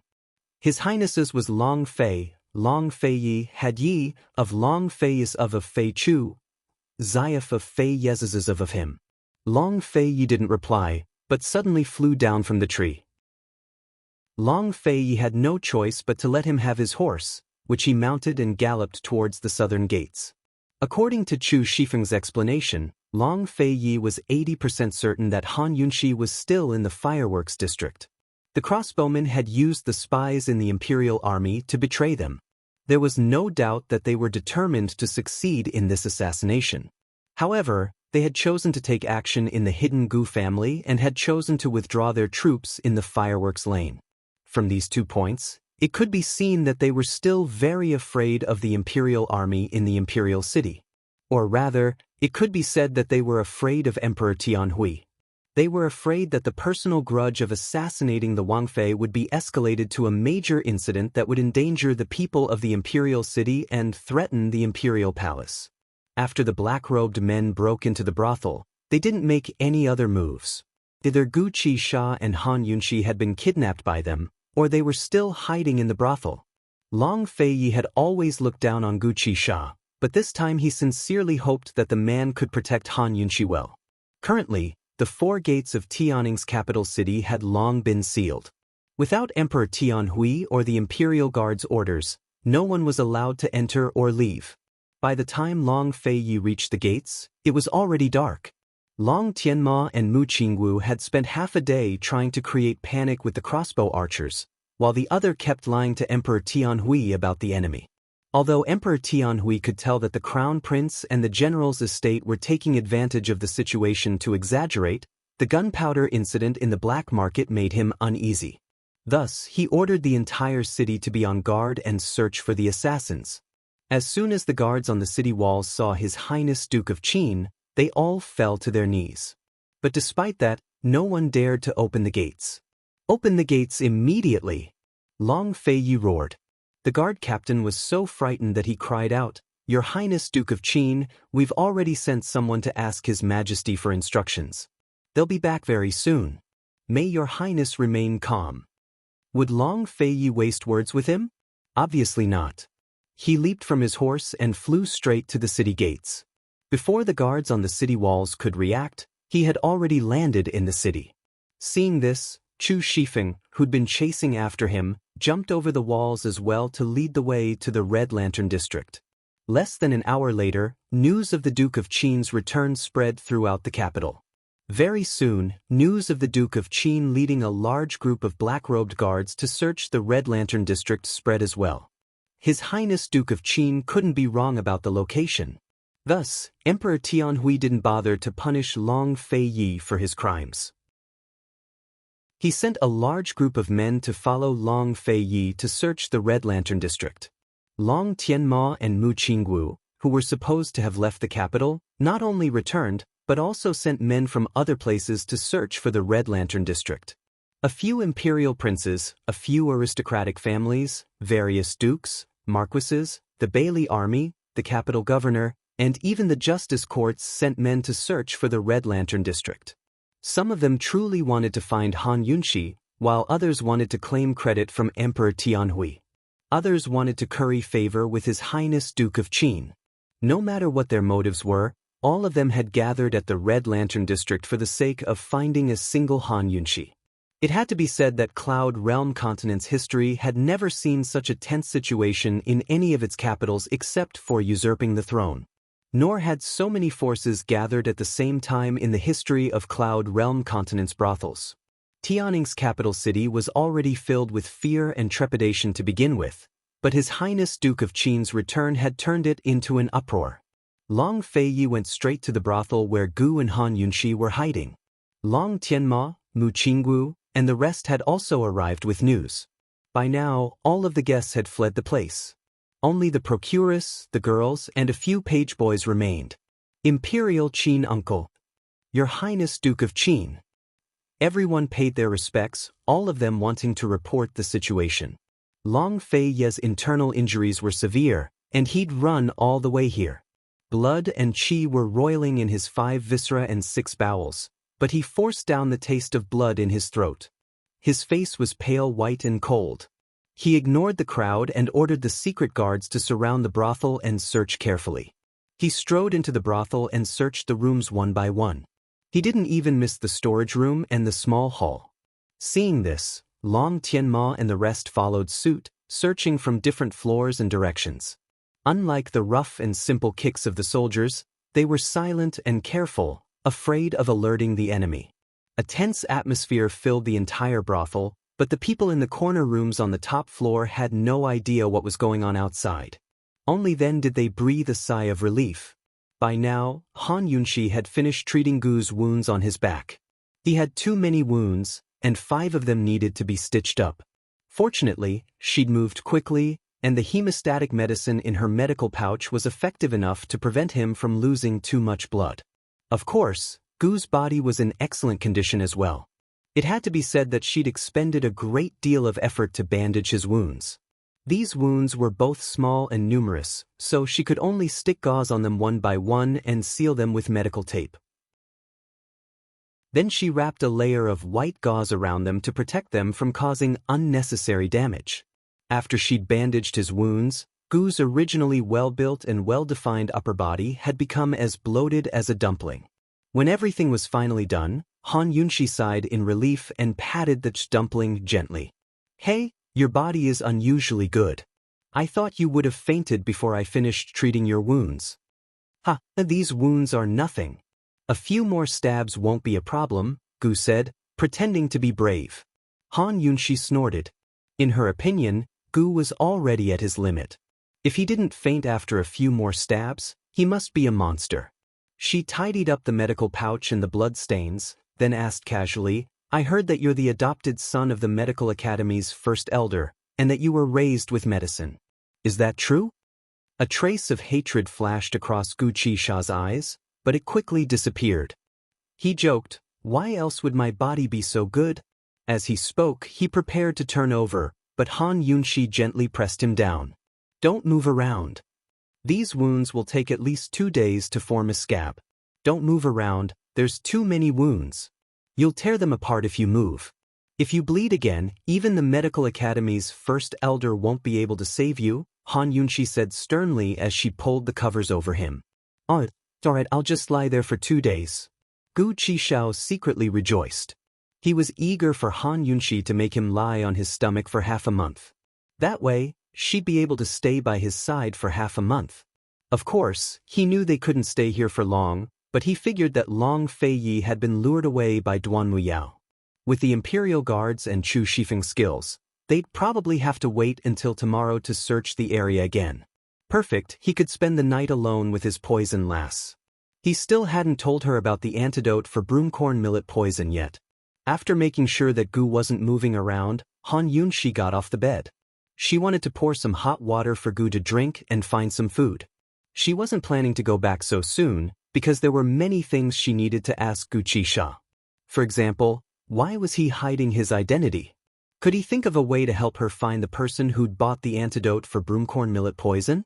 Just what kind of grudge did he have with Medicine City? He had such shocking medical talents and spent so much time and effort to establish Medicine Ghost Valley. Why did he choose to do evil instead of doing good? There was one more thing she remembered. When she'd been kidnapped by Jun Yixie's poison humans, this guy had saved her for a reason as well. As soon as Han Yunshi got off the bed, Gu immediately noticed the arrow wound on her other shoulder. Earlier, the two of them had been too busy avoiding the black-clothed experts to notice it. Later, Han Yunshi had been kneeling behind them the entire time and he hadn't noticed it. As for Han Yunshi, she'd been in a hurry to treat Gu's wound and had only relaxed now. She'd long forgotten about the pain and hadn't even noticed that her clothes were disheveled. Now, she even got off the bed barefooted to pour some water. How could Gu care about how beautiful her collarbone was or how pretty her jade feet were? Looking at Han Yunshi's cold, stern face, Gu Qishao's heart felt like it had overturned a bottle of mixed feelings. Ever since he'd teased her until her eyes had turned red, she'd been very serious and calm. But in reality, she was still worried about his injury. After pouring the water, Han Yunshi took a sip to make sure it was warm before bringing it to Gu. Gu suddenly sat up, startling Han Yunshi. What are you doing? Be good, don't move. Gu Qishao gently caressed the wound on her shoulder, but the door to the room suddenly flew open. Chapter 490. The door suddenly opened. Before Han Yunshi and Gu could react, Long Feiyi walked out from behind the screen. The room was filled with an ambiguous atmosphere. The clothes on the floor were disheveled, and the room was filled with the fragrance of life. Han Yunshi's long skirt was pulled up high, exposing her calves and jade-like feet. Her top was wrapped up to her chest, leaving her shoulders and arms bare. Her hair was loosely tied up behind her back. Gu's slender legs were bare, and his upper body was completely naked. His hand was resting on Han Yunshi's shoulder. Long Feiyi was stunned. He didn't move, and his face was expressionless. After he swept his gaze over the two of them, he stared coldly into Han Yunshi's eyes. He didn't react for a long time. Han Yunshi and Gu were also very surprised. They originally thought that the intruder would be a soldier. They never imagined that it would be Long Feiyi. Didn't this guy leave the city with Duan Muyao? When did this guy come back? How did he find this place so accurately? Han Yunshi's mind was filled with surprise. After all, She had steeled her heart to believe that Long Fei Yi and Duanmu Yao had left. Based on how hurried they were, it would take at least 2 or 3 days for them to return. The room was silent. The three of them didn't speak. Time seemed to have stopped, and everything seemed to have fallen silent. However, Long Fei Yi was even more silent than everything else. His silence was frightening. Suddenly, the sound of footsteps outside broke the tense atmosphere. Ning Jing, someone was coming. Long Fei Yi expressionlessly turned to leave. When he reached the door, he suddenly slammed it shut. Bang! The entire room shook. Han Yunxi and Gu both jumped in fright. Only then did they come to their senses. Long Tianma and Mu Qingwu's voices came from outside. Imperial Uncle Qin, how is it inside? Your Highness Duke of Qin, is there anyone inside? No. Long Fei Yi answered coldly without any hesitation. Long Tianma and Mu Qingwu didn't delay and went to the other side to search. Long Fei Yi stood at the door, and his whole person suddenly dimmed. His deep eyes were so dark that there wasn't a trace of light, as if they were bottomless pits. He cared so much about that he was angry when she took off her shoes and stockings, and he cared so much about her body that he still did not touch her. But now, she was practically naked with another man in the same place. What did they do? How long did they stay like this? Long Fei Yi's hands gradually clenched into fists, and the veins on his back popped out one by one. His monstrous anger intensified the churning of his internal organs, and his tall and proud body actually gave people the feeling that he was about to collapse. But he didn't have to wait long. When the corridor was empty, he viciously punched the door. Han Yunxi, you're still not coming out. Inside the room, Han Yunxi had just finished putting on her clothes. She was so anxious that her hands were trembling. Even though Gu repeatedly reminded her that the arrow was still in her shoulder, she didn't even look at the wound. Damn it. In order to avoid the black-clothed expert, she and Gu had put on a show. That was understandable. But how could she forget to put on her clothes when she was applying medicine for Gu? How could she forget? Although she came from the modern era and it was normal for her to expose her feet and shoulders like this, she knew better than anyone else where Long Fei Yi's bottom line was. After putting on her clothes and shoes, she even forgot about the medical pouch that she always carried with her and hurriedly rushed out. But Gu pulled her back. Poison lass, your shoulder is injured. You haven't even pulled out the arrow. I won't die. Han Yunxi pushed his hand away and was about to leave when Long Fei Yi came in. Seeing the two of them tugging at each other, he simply added fuel to the fire and pointed his sword at Gu. Let go of her. Long Fei Yi, try being fierce to her again. I won't let go. Gu became unyielding. He couldn't stand seeing Long Fei Yi being so fierce to Poison Lass. He couldn't stand seeing Long Fei Yi lying to her. He couldn't stand seeing Long Fei Yi having other motives. Perhaps many people would think that he clearly knew that Han Yunxi was a married woman and yet he still insisted on it. But in reality he clearly knew that Han Yunxi liked this man, so he didn't insist on it. If he really wanted to insist, it wouldn't be like this. As long as this woman said that she didn't like Long Fei Yi, he'd take her away immediately. Wealth, status, reputation, anything that Long Fei Yi could give her, he could give her too. Even if he didn't have any great ambitions and only wanted to take revenge on the medical academy, if Han Yunxi wanted Cloud Realm Continent, he could still fight for it for her. Gu's unyielding attitude infuriated Long Fei Yi even more. Long Fei Yi wasted no words and stabbed forward with his sword. Gu immediately pushed Han Yunxi aside and pulled out his sword to fight. But as soon as he raised his sword, the wound on his back split open and fresh blood quickly seeped through the white gauze. Han Yunxi had no idea that Long Fei Yi had suffered internal injuries. She only knew that Gu's injuries couldn't be pulled any further. Long Fei Yi, can you listen to our explanation? She asked anxiously. Long Fei Yi was mad with anger. Where did he get his rationality from? How many men in the world could be rational in the face of something like this? Those who were rational definitely didn't like her from the bottom of their hearts. Long Fei waved his sword and swept it across Gu Qishao's lower body. Gu Qishao immediately leaped into the air to dodge the blow, but the blood on his back dyed a large patch of white muslin red. Han Yunxi panicked when she saw Long Feiyi swinging his sword at her again. She went mad with anxiety as well. Long Feiyi, if you want to kill him, kill me first. Long Feiyi froze at her words. Blood roiled in his veins, but he forced it down. His handsome brows furrowed as he stared fixedly at Han Yunxi. Han Yunxi averted her gaze. How was she speaking the truth? She only wanted these two men to calm down.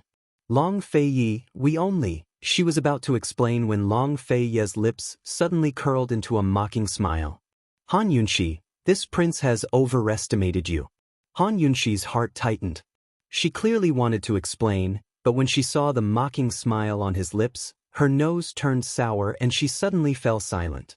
Long Feiyi, what do you mean by that? Long Feiyi, what do you mean by smiling so disdainfully? Long Feiyi, do you know how upset I was when you whispered in Duanmu Yao's ear and left with her without any explanation? You clearly know that Duanmu Yao likes you. Long Feiyi, why are you always not here when I need you? Long Feiyi, do you know that it was Gu who risked his life to protect me? Why don't you ask us how we escaped from those crossbow archers? Long Feiyi, why is there so much in your world that you can't tell us, but in my world, you have to forcefully interfere? Seeing Han Yunxi's despairing expression, Gu's heart ached so much that he was speechless. He threw caution to the wind and circled his arms around Han Yunxi's waist from behind. Poison lass, I'll take you away. In your dreams? Long Feiyi snorted coldly. The blade of his sword circled around Han Yunxi and pierced towards Gu's glabella, who knew that Han Yunxi would suddenly raise her hand to block. Long Feiyi couldn't stop in time and the blade grazed her hand. Blood splattered everywhere and her flesh was torn open. Long Feiyi was shocked and immediately withdrew his sword.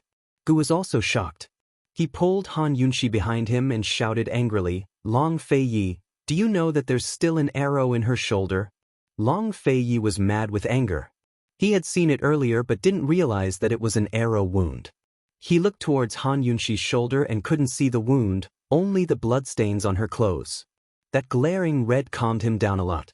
He went forward to look at Han Yunxi's hand, but Han Yunxi hid behind Gu and didn't look at him. This woman's gaze was always chasing after him. Even if her body was hiding from him, her gaze wouldn't leave him.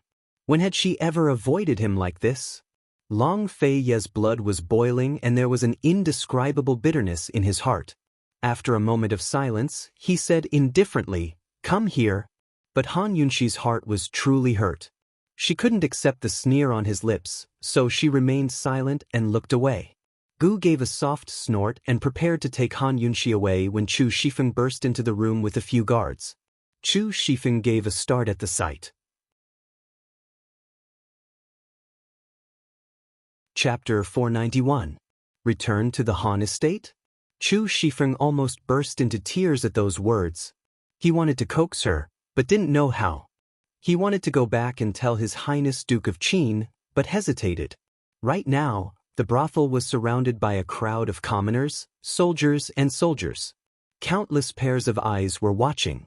If he failed to coax esteemed Wang Fei and angered her instead, she'd lose her temper in front of the gates. Wouldn't that be a joke? But if he went to tell His Highness Duke of Qin, who was on the verge of a breakdown, what if he lost control and rushed out to force esteemed Wang Fei to return to the estate? With Gu in the mix, they'd be nothing but a laughingstock. Rumors would spread like wildfire. Although Gu Qishao was heavily injured and wrapped up in white bandages, he still wasn't wearing a shirt. Of course, esteemed Wang Fei had saved him in a moment of desperation. That didn't count for much since he was only half naked. But this was a brothel. It was a very sensitive place. Now that Gu Qishao had walked out with esteemed Wang Fei, it was inevitable that people would be curious as to how he'd saved her, how long they'd been in the brothel, when the assassins had left, and why esteemed Wang Fei hadn't called for help yet, and so on. Once people started asking questions like these, they'd be filled with all sorts of suspicions that would turn into rumors. Chu Shifeng knew that the wisest choice right now was to make esteemed Wang Fei and Gu disappear from everyone's sight as soon as possible. Then he'd shift everyone's attention to the problem of capturing the assassins. After all, there was still no news of them. Chu Shifeng was about to make a decision when a commotion arose from the crowd. Chi, big brother. Chi big brother, what's wrong? Chi big brother. Who hurt you? Chi big brother. Mu Linger struggled to get to the front of the crowd, but was stopped by the soldiers with their spears in the end. She'd heard that Han Yunxi was in trouble this morning at the inn, so she'd come to Smoke Alley to help search for her. After all, Han Yunxi had saved her once, so she had to repay her debt. Who would have thought that he would actually see Chi brother, who was heavily injured and wrapped up in bandages? Others might not be able to tell, but as a genius in the medical field, she could tell at a glance that Chi brother had suffered a terrible injury. If he was not injured in the back, he must have been injured in the front.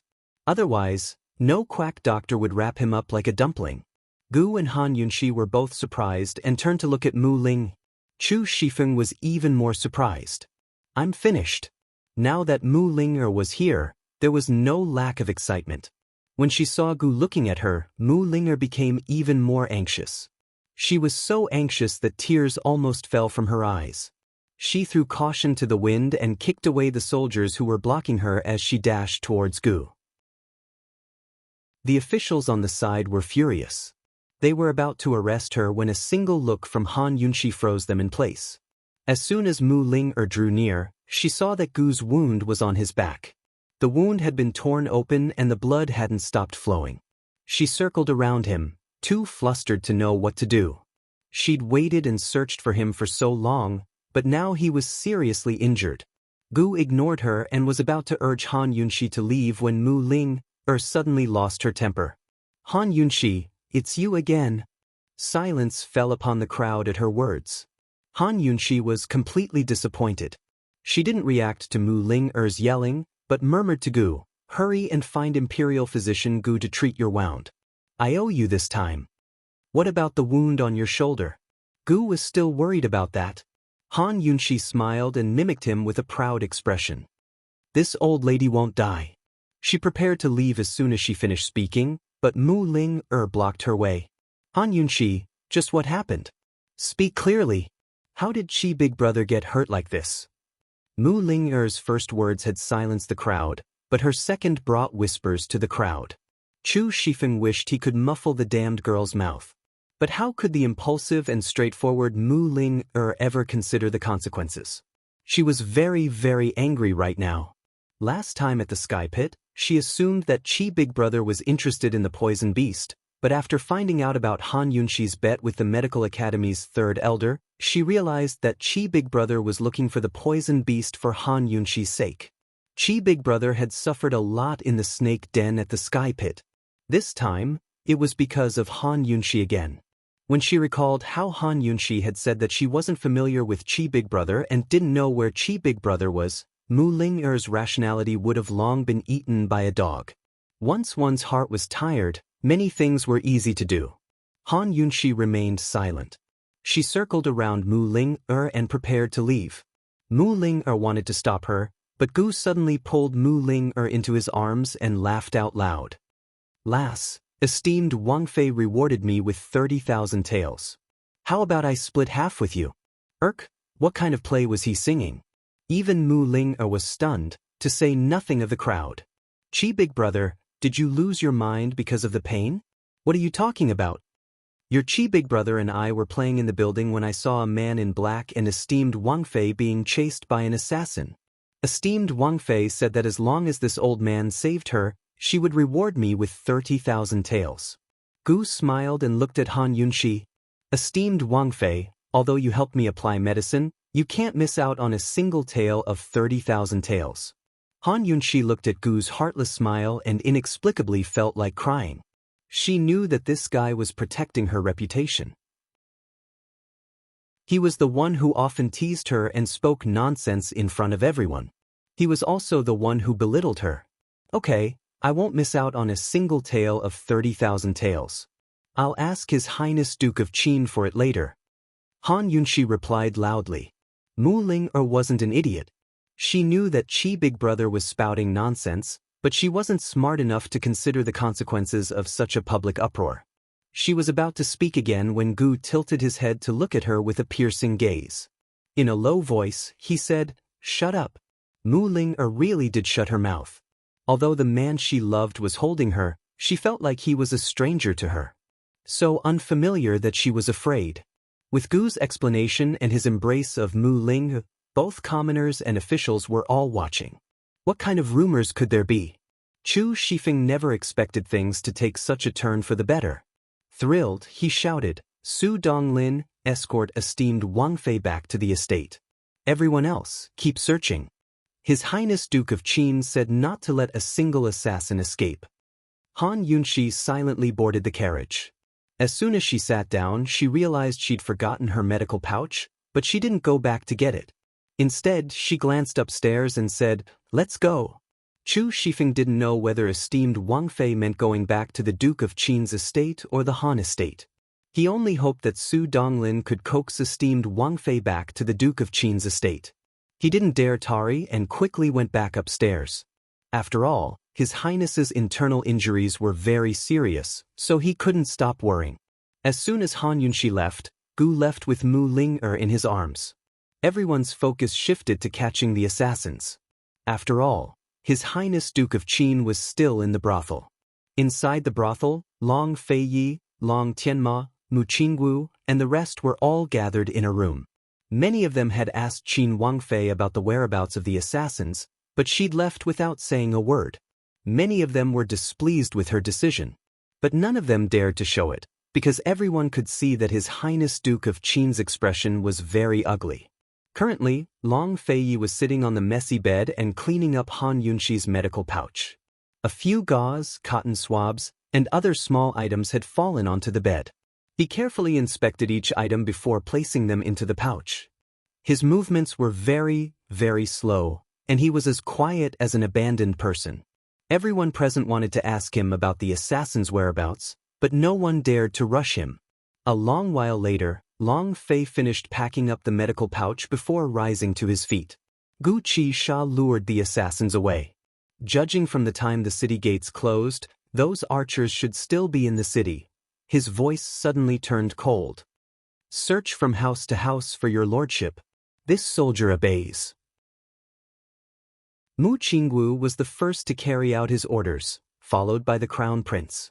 Everyone else left in a hurry as well, afraid that someone else would find the archers first. His Highness Duke of Qin was right. After esteemed Wang Fei's accident at the Gu estate, Mu Qingwu had ordered the city gates to be sealed as soon as he arrived. It was only after the gates were sealed that something happened in the fireworks district. This meant that the archers were still in the city. As long as they were sure they were still in the city, it was only a matter of time before they found them. Once everyone was gone, Long Feiyi ordered his guards, "Take care of the things on the bed." The guards were puzzled. What else was on the bed besides the quilt? But when they walked closer for a closer look, they discovered a large black robe and a pair of imitation gloves. The robe was covered in blood and looked frightening. Without a doubt, Gu had left them behind.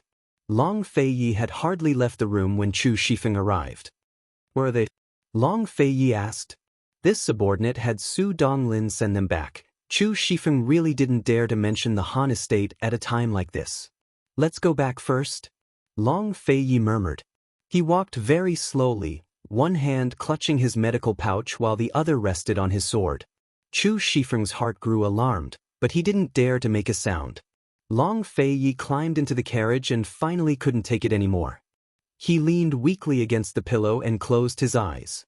Once the carriage was far away, the two junior officials from the justice courts emerged from the building.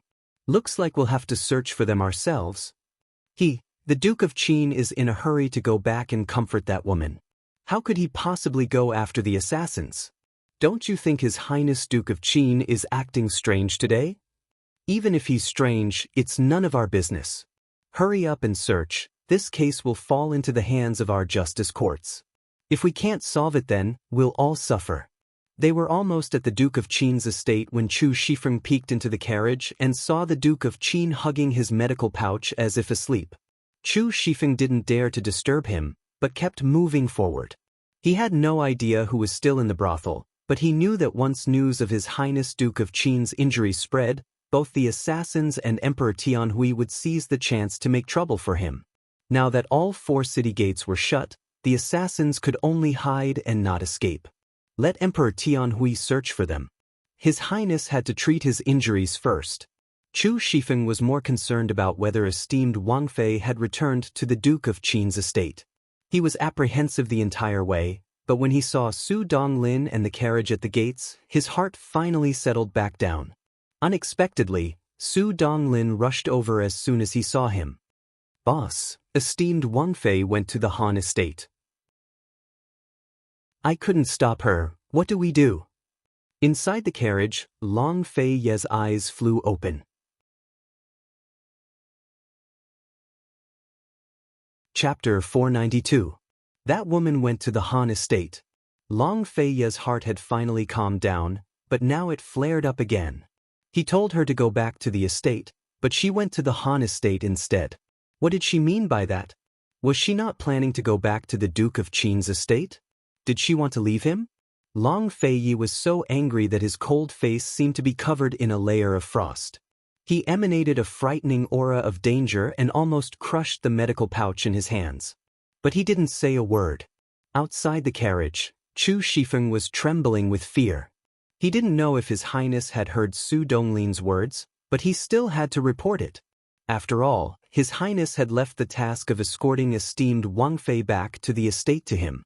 Chu Shifeng glared at Su Donglin a few times before gathering his courage to speak. But Long Fei Yi suddenly said coldly, "Why aren't you going in yet?" Frightened, Chu Shifeng quickly drove the carriage through a side door. As for whether His Highness was going to find someone, he didn't dare to ask. But somehow, he felt like His Highness would tell him something. Unexpectedly, Long Fei Yi went straight back to his quarters and shut the doors. He didn't say a thing. Zhao Mama, Bailey Mingxiang, and Su Xiaoyu blocked Chu Shifeng's way, but all three of them were concerned about different things. "Where's esteemed Wang Fei? Didn't they say she was saved?" Zhao Mama asked anxiously. Su Xiaoyu was curious. "Guard Chu, did they save that pill fiend too?" Bailey Mingxiang, on the other hand, was completely focused on His Highness Duke of Qin. She discovered that his complexion didn't seem very well and was rather pale. Chu Shifeng didn't answer a single question, but jumped out from between the three women and went straight to the Han estate. Although there were guards there to protect him, it was better for him to go personally. The assassins wouldn't dare to make a move now, but what if? Actually, Chu Shifeng wanted to tell esteemed Wang Fei that His Highness Duke of Qin had suffered serious internal injuries. Unfortunately, he didn't dare to speak too much about His Highness's affairs. At this moment, Han Yunxi was in the leisure cloud park of the Han family. After Madame Helian became the head of the household, she renovated the Han residence and rented out all the empty courtyards, leaving only 3 courtyards, one of which was reserved for Han Yunxi. Because Han Yunxi's courtyard in the Duke of Qin's mansion was called Leisurely Cloud Pavilion, she reversed the 2 characters Leisurely Cloud and named it Leisurely Cloud. Madame Helian and Little E were standing guard at the door. Even now, they were still confused and had no idea what had happened. The Princess Consort had been saved, so why was she here? Madame Helian had already tried to persuade him several times. Helpless, she could only keep winking at Little E, asking him to persuade him. "Sis, open the door." "Big sister, did His Highness Duke of Qin bully you?" "Sis, please open the door. Ear is begging you." Finally, Han Yunxi spoke up. "Seventh Madam, all of you should go and rest. I'm tired and want to sleep." Madame Helian had no choice but to leave with Little E. After calming down, Han Yunxi finally exhaled. Unfortunately, her heart was still stifled. She hugged her knees and sat on the couch. Her head was heavy and in a mess. From the assassination attempt at the Gu estate to Gu Qishao saving her, to the betrayal of the Imperial Guards, to Gu Qishao taking her away, to Gu Qishao revealing his true face, to Gu Qishao's serious injuries, to Gu Qishao's urgent treatment, and then Long Fei's appearance. Everything had happened so quickly that she still hadn't recovered her senses. She only felt like she was in a dream. In her dream, Long Fei had returned, but it wasn't a beautiful dream. She knew that Long Fei would be angry if she shared a bed with Gu with her disheveled clothes. Anyone would be angry. But why didn't he listen to her explanation? He clearly knew that she had been attacked, didn't he? He clearly saw that she and Gu were both injured, didn't he? She had applied medicine for Gu with her disheveled clothes. She really deserved to die. But she was really anxious at that time and forgot. It wasn't intentional. As a doctor, she was anxious in the face of such a terrible injury. Besides, Gu was injured because of her. Why didn't Long Feiyi think about it? If it wasn't for Gu, would he have come back to collect the corpse? Right and wrong, scene after scene flashed through Han Yunxi's mind. However, the one that repeated the most was Long Feiyi's disdainful sneer. Long Feiyi, because I like you, I'm so proud that I can lower myself to the ground. But you can't look down on me like this. What kind of woman do you take me for? What kind of woman do you take me for? The more Han Yunxi thought, the more her head hurt. Gradually, she closed her eyes and fell to the side. She was so preoccupied with Gu's injuries and Long Feiyi's anger that she forgot about the wound on her shoulder. Even now, she hadn't pulled out the arrow from her shoulder. The wound wasn't bleeding, but it was already inflamed. Her head hurt not only because she was vexed, but because she had a high fever. The window was carefully pushed open as a furry little head poked out. It was none other than Lil Thing. When it saw that Mama Yunxi was asleep, it crept closer. But it quickly realized that something was wrong and was about to call for help when the white-robed man entered. Chi-Chi! Lil Thing cried out anxiously. Shoo! The white-robed man gently motioned for it to quiet down. Lil Thing really did quiet down and obediently jumped onto the windowsill to stand guard. Actually, it and the gentleman had found Mama Yunxi before His Highness Duke of Qin, but the gentleman hadn't shown himself. The white-robed man carefully straightened the curled-up figure on the bed and sat by her side. He gently touched her forehead and took her pulse. After giving her a small pill to make sure she wouldn't wake up, he began to inspect the wound on her shoulder. She'd worn 3 layers of clothing to hide the wound, but the arrow had sunk deep into her flesh. Only a small part of the arrowhead could be seen, hidden by her clothes. It was difficult to inspect without taking off her clothes, but he was a true gentleman. He didn't touch her, but covered her with the covers. He'd not only given her a fever medicine, but a sleeping pill as well. She'd have to sleep for at least a day before she woke up. No amount of pain would wake her up. Still, he was afraid that she'd be in pain, so his movements couldn't be any gentler. He carefully lifted up the hole in her clothes and examined it. It seemed impossible to see clearly, so he knelt on one knee by the bed and found a suitable angle to inspect it. He repeatedly adjusted the angle and checked over and over again until Lil Thing yawned by the window. His eyes remained focused and serious. Finally, he found the most suitable position. First, he used a magnet to pull out some of the bolts. Then he quickly used his fingers and middle fingers to clamp the bolts. With a sudden pull, the 3-inch bolt was pulled out of the ground. Strangely, Han Yunxi's wound didn't spurt any blood, but only a little. After all, the arrow had been shot so deeply and for so long. Pulling it out would definitely cause a lot of blood. He cleaned up the bloodstains and sprinkled some medicine to stop the bleeding. This time, his movements were no longer slow. He quickly wrapped up the wound so it wouldn't bleed. After that, he sighed softly and touched her forehead again. Although he was reluctant to do so, he quickly let go of her hand. Her fever had already begun to recede, which was good. Only then did he rise to his feet, his legs numb from kneeling. He smiled helplessly, a gentle smile hidden beneath the white gauze covering his face. All that could be seen was his clear, handsome features filled with tenderness. He poured out a cup of water and placed it by the bed. After some hesitation, he took off his white gauze and wrapped up the arrow before placing it by the bed as well. If Han Yunxi woke up now, she'd definitely see his doting, helpless smile.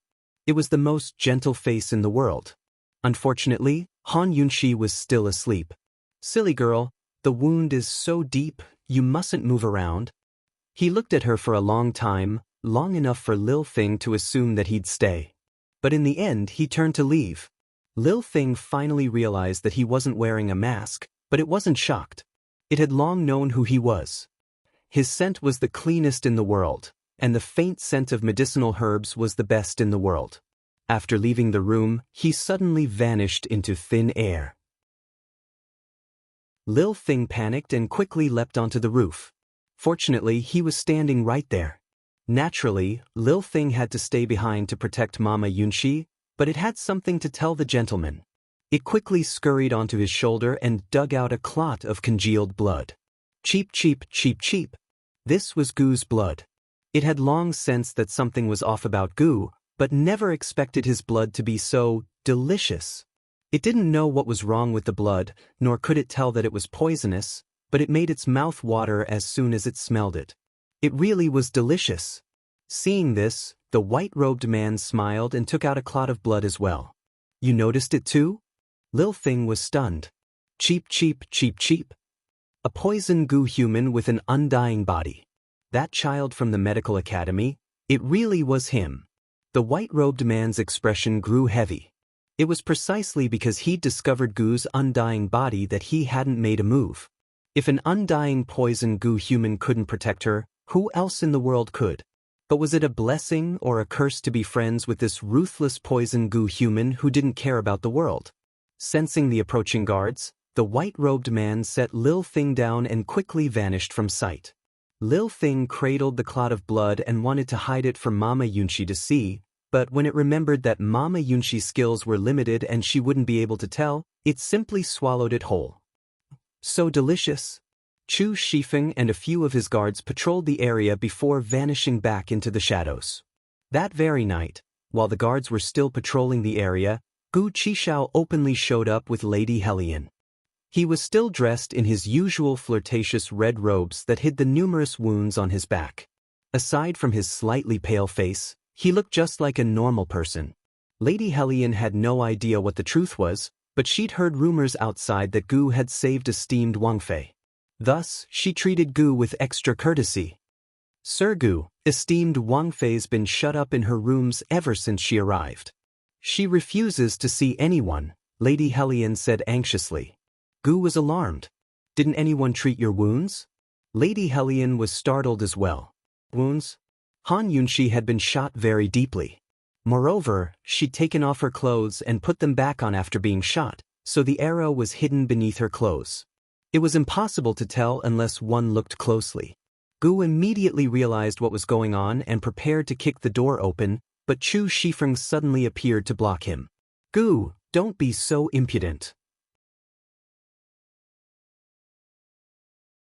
Chapter 493. Of course Gu knew there would be guards at the Han estate. Otherwise, he wouldn't have come here so openly. He chuckled disdainfully. You think you can stop me? Gu, if you really have the skills, then go find those assassins. Stop stirring up trouble here. Chu Shifeng huffed. Gu laughed out loud. So you're saying that Long Fei Yi doesn't have the skills to find those assassins? You're the one who doesn't have the skills. Chu Shifeng raged. So His Highness Duke of Qin has already found them? Gu feigned shock. Chu Shifeng couldn't beat him in words and drew his sword in a fit of rage. Gu's gaze turned cold before he kicked the weapon out of Chu Shifeng's hands. Poison Lass's injury hasn't been treated yet. This old man will deal with you later. Esteemed Wang Fei was injured? Untreated? Chu Shifeng grew anxious as well. He followed Gu to knock on the door, but there was no response. Han Yunxi could naturally hear Chu Shifeng and Gu's voices, but she didn't have time to pay them any attention. She was too busy inspecting the wound on her shoulder. It had to be said that the way the wound had been treated left her astonished. She'd been shot very deeply. The 3-inch bolt had practically sunk into her flesh, but the person who'd treated her wound had pulled out the arrow without even taking off her clothes. They hadn't even cut open the clothes around the wound. How had they done that? Han Yunxi quickly tore off the gauze and took off her clothes to get a better look at the wound. But the sight left her even more stunned. The person who'd pulled out the arrow hadn't stitched it up at all. More importantly, the wound hadn't worsened or bled out. How did they pull out the arrow? Han Yunxi muttered to herself. She suddenly realized that all the stitches she'd stitched up for Gu were too weak. Although the wound had stopped bleeding, it still felt like her flesh had been split open. Han Yunxi quickly rebandaged the wound before putting on her clothes. After she was done, she saw a bottle of medicinal powder and a crossbow wrapped in white gauze on the bedside table. This medicinal powder was actually the famous Guangning Yuji powder. It was a top-grade medicinal powder for blood coagulation and muscle growth. The Han family did not have such a good thing. She looked at the white gauze again. This gauze looked like a mask. There was no pattern at all. She couldn't recognize the head at the moment. Who was the person who treated her wound? Although her head was still a little heavy, it was not as dizzy and messy as it was during the day. Han Yunxi touched her forehead and felt that she had a high fever. Was she unconscious from the fever, or did someone deliberately drug her? Otherwise, with such a deep wound and the arrow being pulled out, it was impossible for her not to wake up. She looked at the white veil again and thought of that white-robed man. But, was that fellow's medical skills that good? His ability to treat wounds was not inferior to Gu Beiyue's. In the midst of her bewilderment, the door to the room was kicked open. Gu, Chu Shifeng, and Lady Hellion all rushed in. Han Yunxi gave a start. They were stunned as well. After knocking for so long, they wondered what had happened to this great aunt. Esteemed Wang Fei, how's your wound? Poison lass, have you treated your wound yet? Chu Shifeng and Gu were both anxious, but Lady Hellyen's eyes were sharp enough to notice the object by the bed. Esteemed Wang Fei, you've treated your wound? With Lady Hellyen's words, Han Yunxi was certain that the person who'd treated her wound wasn't a member of the Han family. A seed of doubt had been planted in her heart. She silently hid the white gauze and said, "It's taken care of. The small wound is fine now. You can all leave." Gu examined the wound carefully and saw that it had been treated. Only then did he relax. Esteemed Wang Fei, you should return to the Duke of Qin's estate with this subordinate. His Highness has already gone back, Chu Shifeng urged. He did not dare to reveal that His Highness had suffered internal injuries, but he said that His Highness had already returned to the palace. The Princess Consort should have guessed that something had happened to His Highness. Otherwise, at this critical moment, His Highness would have searched for the assassins and would not have stayed in the palace. Unfortunately, Han Yunxi only pretended not to hear. "Seventh Madam, you and Guard Chu should both leave." She wasn't stupid, but too smart. With the city gates closed, the assassins wouldn't be able to escape. If she was the Long Fei Yi, she'd return to the estate to drink tea and sleep. Long Tianma and Mu Qingwu had already escalated the situation to the point of endangering the capital. In that case, Emperor Tianhui should be the first to worry. The assassination and gunpowder cases were so close to each other that Emperor Tianhui had his own suspects. He'd rather kill the wrong person than the wrong person. Esteemed Wang Fei, you're only leaving Gu alone? Chu Shifeng suddenly broke into a cold, disdainful laugh. Esteemed Wang Fei and His Highness had fallen out because of Gu Qishao, but she still left him alone in a room with a single woman? Did this woman really not know how to avoid arousing suspicion, or was she really a fickle woman who wanted to have a foot in two boats? Seeing Chu Shifeng's expression, Han Yunxi felt unwell all over. Long Fei Yi was doubting her, and now this servant was doubting her as well. Do I need to explain to you what I do? She'd always done things her own way. Back in the medical academy, she'd refused to budge even when the academy head and board of directors threatened her. Ever since she was young, she'd lived 2 lifetimes, but she'd never taken the initiative to explain herself to anyone except Long Fei Yi. But Long Fei Yi would never listen to her explanations. If not for the fact that she held the title of Qin Wang Fei and was afraid of tarnishing it, why would she care about the rules and etiquette of this world?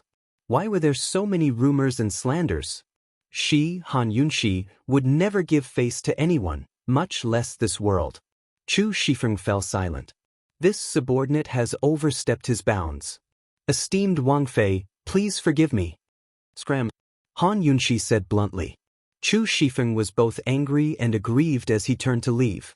Lady Hellion glanced at Gu and hesitated to coax him, but Han Yunxi turned to Coldwater and said, "Seventh Madam, you should leave too." Helpless, Lady Hellion could only silently withdraw from the room.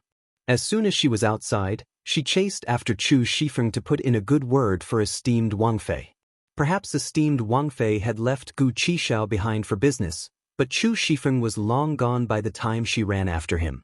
Heaven knows if Chu Shifeng would complain to the Duke of Qin. Meanwhile, Han Yunxi had left Gu alone in the room because she had business to discuss. Have you taken care of the injury on your back? Han Yunshi asked. Mu Ling's taken care of it, don't worry. Gu would never seek out Gu Beiyue. What if that guy picked up on some clues?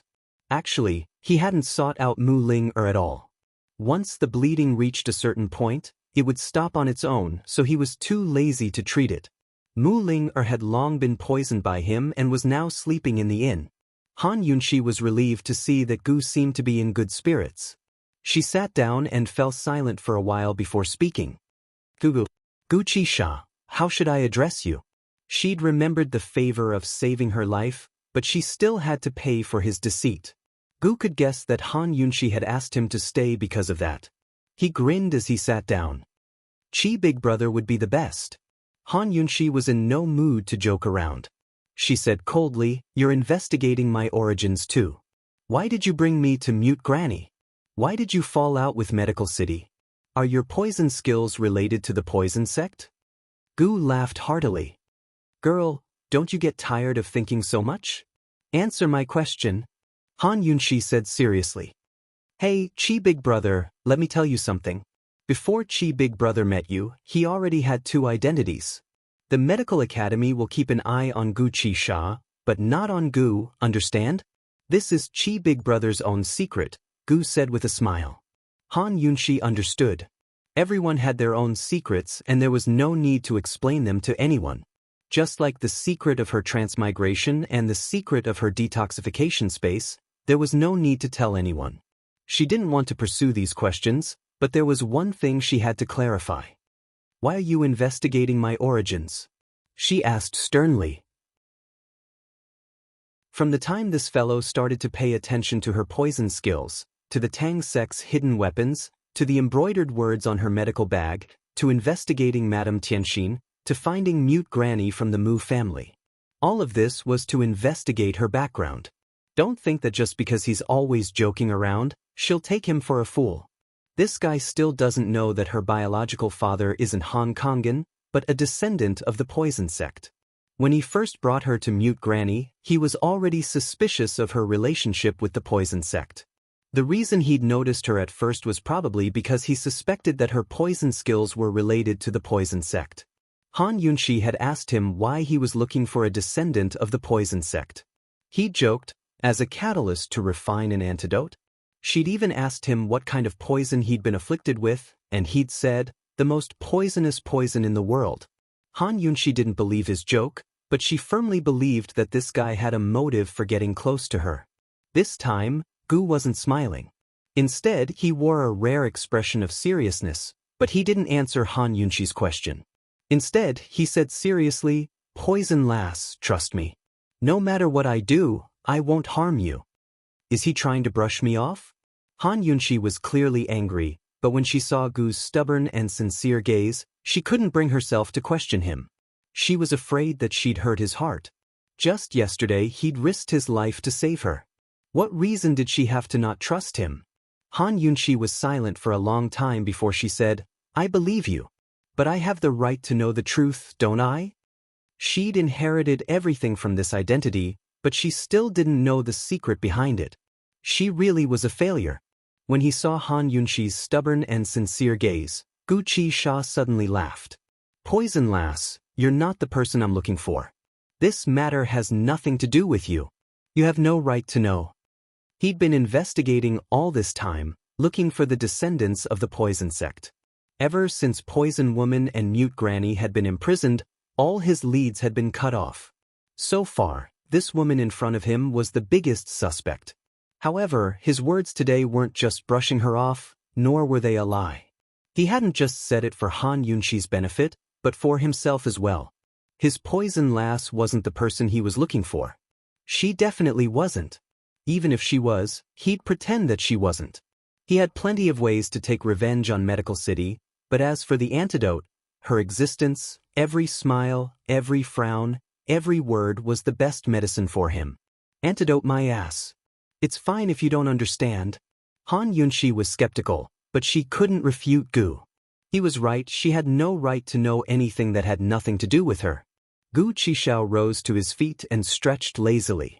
Poison lass, Chi Gij likes to joke around, but I've never lied.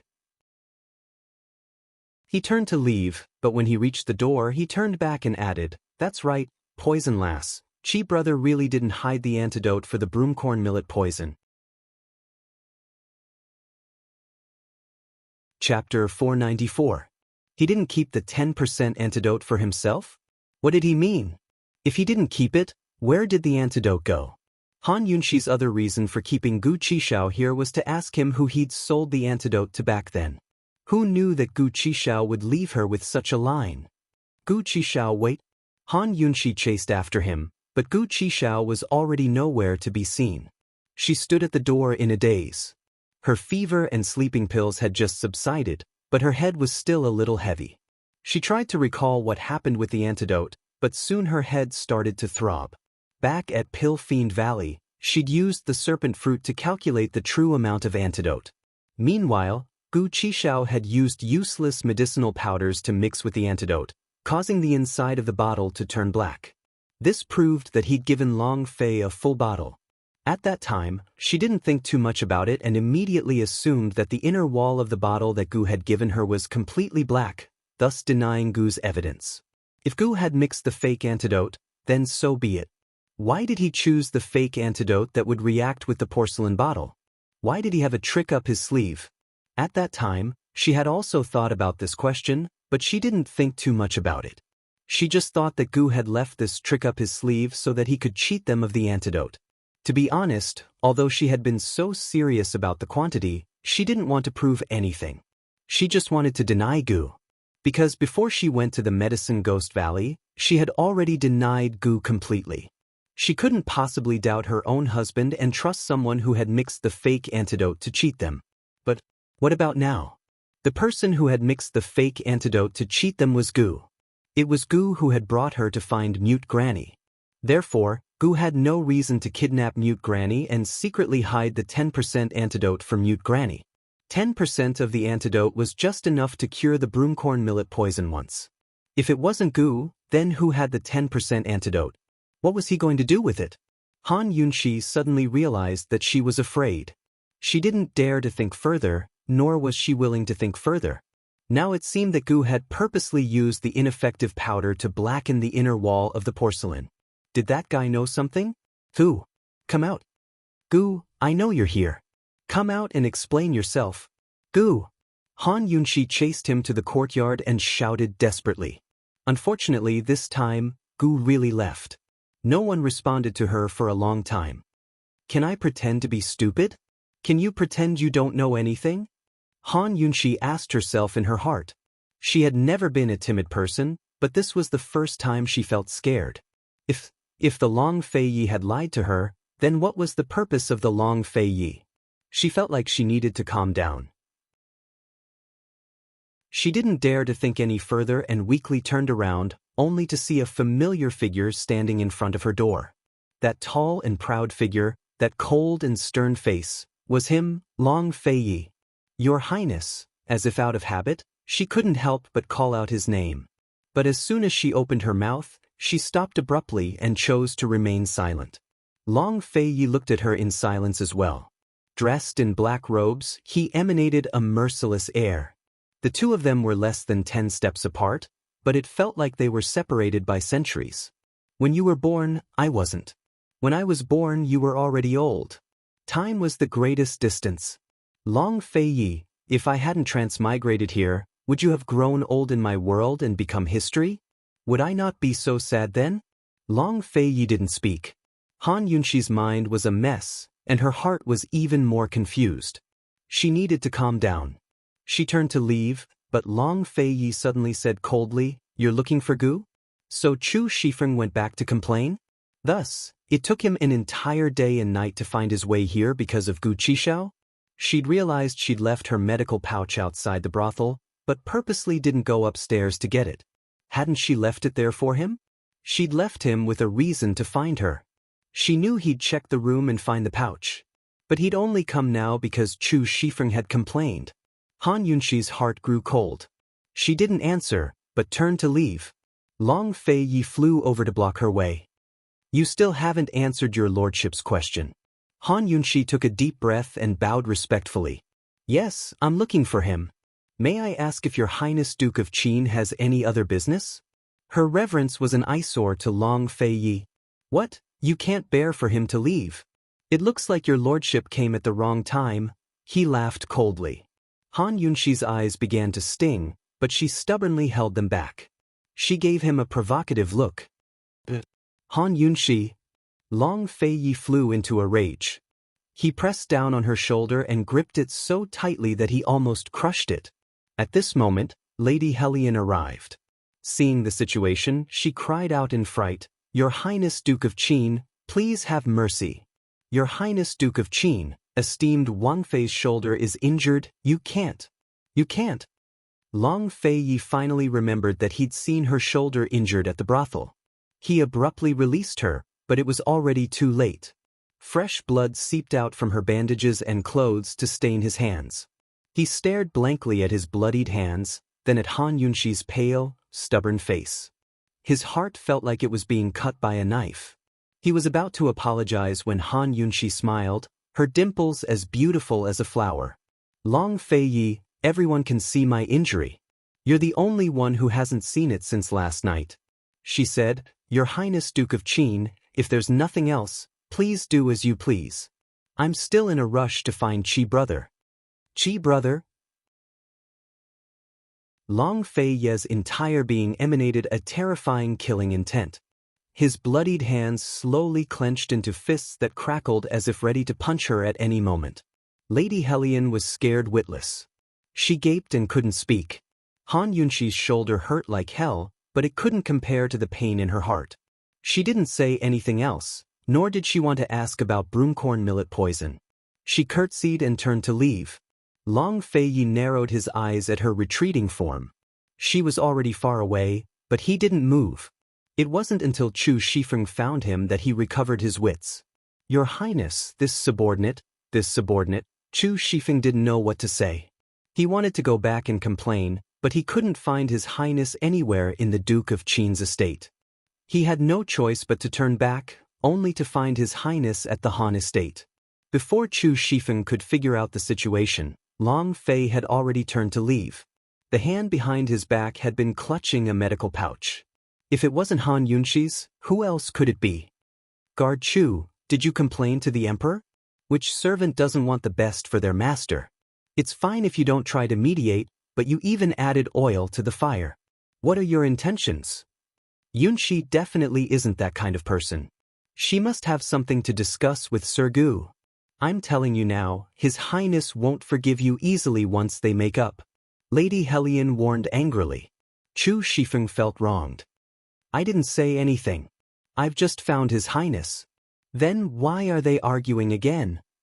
Lady Hellion huffed. "Go ask your family's great-aunt." Chu Shifeng was filled with grievances and anger as well. He couldn't care less about that now, but he should hurry and chase after His Highness. Who cared if that ignorant woman lived or died? His Highness's health was more important. He'd need 2 or 3 days of closed-door cultivation to treat his internal injuries, or else he wouldn't be able to hold on. With everyone gone, the Han estate resumed its silence. Han Yunxi hid in the medicine room and treated her own wounds. They were very deep to begin with, but Long Fei Ye's pinch had wasted all of her previous efforts. Fresh blood kept flowing out. She used the bottle of medicine left behind by the white-robed gentleman and the Han estate's own medicine to stop the bleeding. Fortunately, the effects were good. After bandaging the wound, she was exhausted and weak. She lay paralyzed in the pile of medicine, unwilling to move. Her head hurt, so she didn't want to think too much. But Mute Granny's incident, Gu's reminder, and Mu Ling-er's curses kept popping up in her head. As she thought about it, she didn't know why she fell asleep in the end. Lil Thing popped out from the side and looked at Mama Yunxi's injuries with heartache. It had been hiding on the side, itching to bite His Highness Duke of Qin to death. But in the end, it didn't dare. It knew that Mama Yunxi couldn't bear to part with him. It could only obediently curl up by her side. It really wanted the gentleman to take Mama Yunxi away. The gentleman was the last person in the world who'd hurt her. The night was still quiet. All of the capital city was brightly lit, and the Imperial Guards were still searching for assassins from house to house. How many people could sleep peacefully? Not far from the Han Estate's medicine room, Gu was lying on a roof with his hands behind his head as he stared at the stars. As he stared, he began to mutter to himself, "Chi be good. Chi be good." When he was young, his father must have coaxed him to sleep like this. It had been a long time since he thought about his childhood, but Poison Lass's questions today made him recall his childhood. He'd already forgotten how old he was back then, only that he was like a wild child who liked to roll up his sleeves and pants and run around the mountain forests behind the medical academy barefoot. Every time his father found him, he'd carry him high up in his arms and ride him on his neck all the way home from hiding in the woods. Back then, he had a strange illness that made it difficult for him to fall asleep. No matter how tired he was from playing during the day, he needed someone to coax him to sleep at night. His father would hold him and call out softly, "Chi be good. To be good. To be good. To be good. Chi be good." But one day, his father suddenly handed him over to the head elder of the medical academy and told him, "Chi has been afflicted with a demonic illness and needs to be adopted by the head elder. In the future, he can only follow the head elder and take medicine every day." His father explained a lot, but Chi didn't understand. Later, he learned that his father was the head of the medical academy and that his reputation was very important. He didn't allow illegitimate children to exist, and his hidden home in the mountains was forbidden to the public because it was a forbidden area of the poison sect. From then on, he became the head elder's adopted son. From then on, he never saw his father again. It was also from then on that he began to take medicine every day for 3 meals.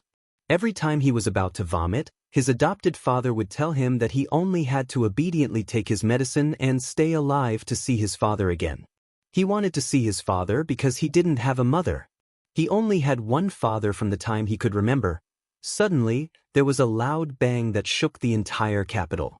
Gu snapped out of his daze and shot to his feet. Where did that explosion come from? What happened? Chapter 495. In the middle of the night, a huge explosion shook the entire capital city. Gu jumped to his feet. He didn't know where the gunpowder had come from, but when he saw that the Han estate was fine, he lay back down. He'd never been a curious man, nor did he have the leisure to meddle in other people's business. Whether it was the chaos in Tianning's capital city, Tianning country, or Cloud Realm continent itself, none of it had anything to do with him. His childhood memories had been interrupted, so they wouldn't continue. Aside from his nightmares, he'd never think of them when he was awake. He stared at the stars in the sky, which were reflected in his clear and bright eyes. His world had quieted down, but Tianning country had begun an era of turmoil with this loud boom. Han Yunxi was startled awake from her deep sleep. At first, she thought she'd had a nightmare, but when she heard the commotion outside, she knew something big had happened. The explosion was so loud that even the houses in the capital city shook. Without a doubt, the explosion had happened near the capital, or even within it. Even the explosion at Sky Domain Black Market had caused panic in the capital, to say nothing of an explosion so close by. Han Yunxi hurried out the door and discovered that everyone in the Han estate had been startled awake. The streets outside were noisy as well. Su Donglin, come out?" Han Yunxi shouted. She knew there were guards around. As expected, Su Donglin immediately appeared. "Esteemed Wang Fei, you weren't scared, were you? Why don't we go back to the estate? It's safe there." "What's going on?" Han Yunxi asked seriously. "I'm not sure either. His Highness ordered me to guard the place at all times." Su Donglin was obviously lying. With his position in the Shadow Guards, he didn't even have the right to speak with His Highness Duke of Qin. Han Yunxi didn't have time to expose his lies. She said anxiously, "This is a very serious matter. Hurry and go to the Duke of Qin's estate to see what's going on with His Highness. Find out where the explosion happened." Su Donglin grew anxious as well. He ordered the other guards to keep watch and left immediately. Where did the gunpowder come from? Han Yunxi frowned and pondered. She was really afraid that the whole city search would drive the Chu family into a corner, and they would use the gunpowder case to bite back at Long Feiyi. Other than General Mu's residence, only the Chu clan had gunpowder in their hands. At this time, Long Feiyi had just returned to the Duke of Qin's residence and was also shocked by this matter. Your Highness, it's not far from the armory on the western outskirts of the city. The secret guard immediately investigated. Armory? Interesting. Long Feiyi's eyes flashed with a complicated light.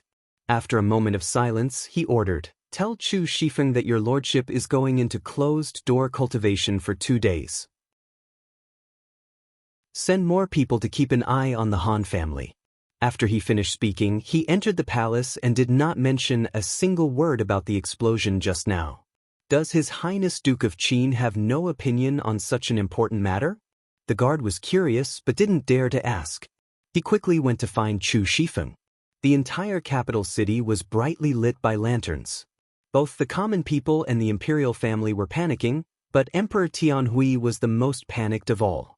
He was in the imperial study asking General Mu and Mu Qingwu about the betrayal of the imperial guards when the sudden explosion caused the teacup in his hands to shatter on the floor. General Mu promptly sent someone to investigate. At this moment, everyone in the room was silent. Emperor Tianhui sat upright and still, his hands clutching the armrests of his chair. His cold face was tense and solemn. Since the explosion, he had allowed General Mu to send people to investigate without saying a word. In front of him, Crown Prince Long Tianma, General Mu, and Mu Qingwu all had their heads bowed, their expressions ghastly. Leaving aside the question of who was behind the explosion, Mu Qingwu, the commander of the imperial guards and the heavy responsibility of protecting the capital and the imperial palace, would be hard-pressed to escape blame. Moreover, Emperor Tianhui had just reprimanded Mu Qingwu over the betrayal of the imperial guards before the explosion. Now that such a thing had happened at such a sensitive time, how could Emperor Tianhui not investigate Mu Qingwu's negligence of duty? In the silent room, Emperor Tianhui's breathing was heavy. Long Tianma and the Mu family were both on tenterhooks and on tenterhooks. The guards hadn't returned yet, so it was unclear what the situation was. Who wouldn't be nervous? Of course, Long Tianma was the most anxious of all.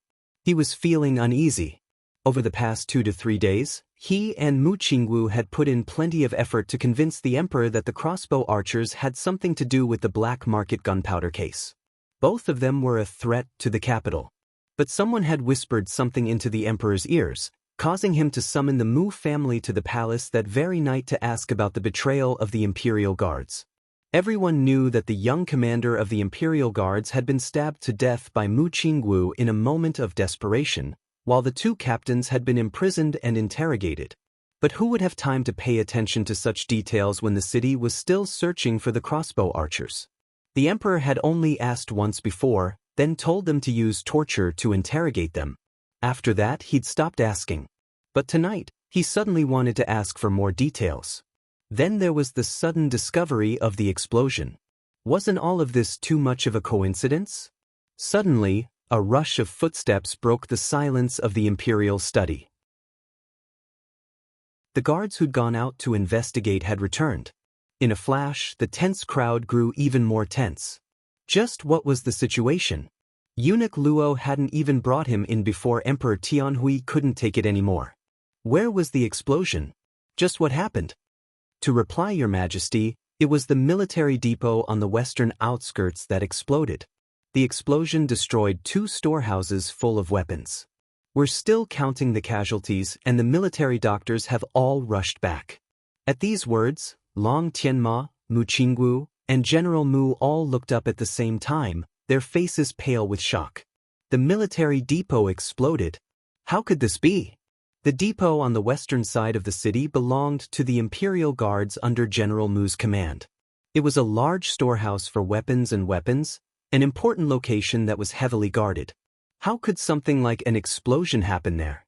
Moreover, there were no explosives stored there at all. In Tianning's 3 countries, gunpowder was all in the hands of the military. Tianning country's gunpowder was controlled by General Mu's estate because it was precious and limited in quantity. Unless there was a major war, it was rarely used. Even the cavalry and naval forces could only be transferred from General Mu's estate if needed. Emperor Tianhui looked icily at General Mu, his hawk-like eyes filled with anger and suspicion. Imperial Father, These people are too audacious. They dared to challenge our Tianning's military might. As Aken sees it, before Long Tianma could finish, Emperor Tianhui cut him off angrily.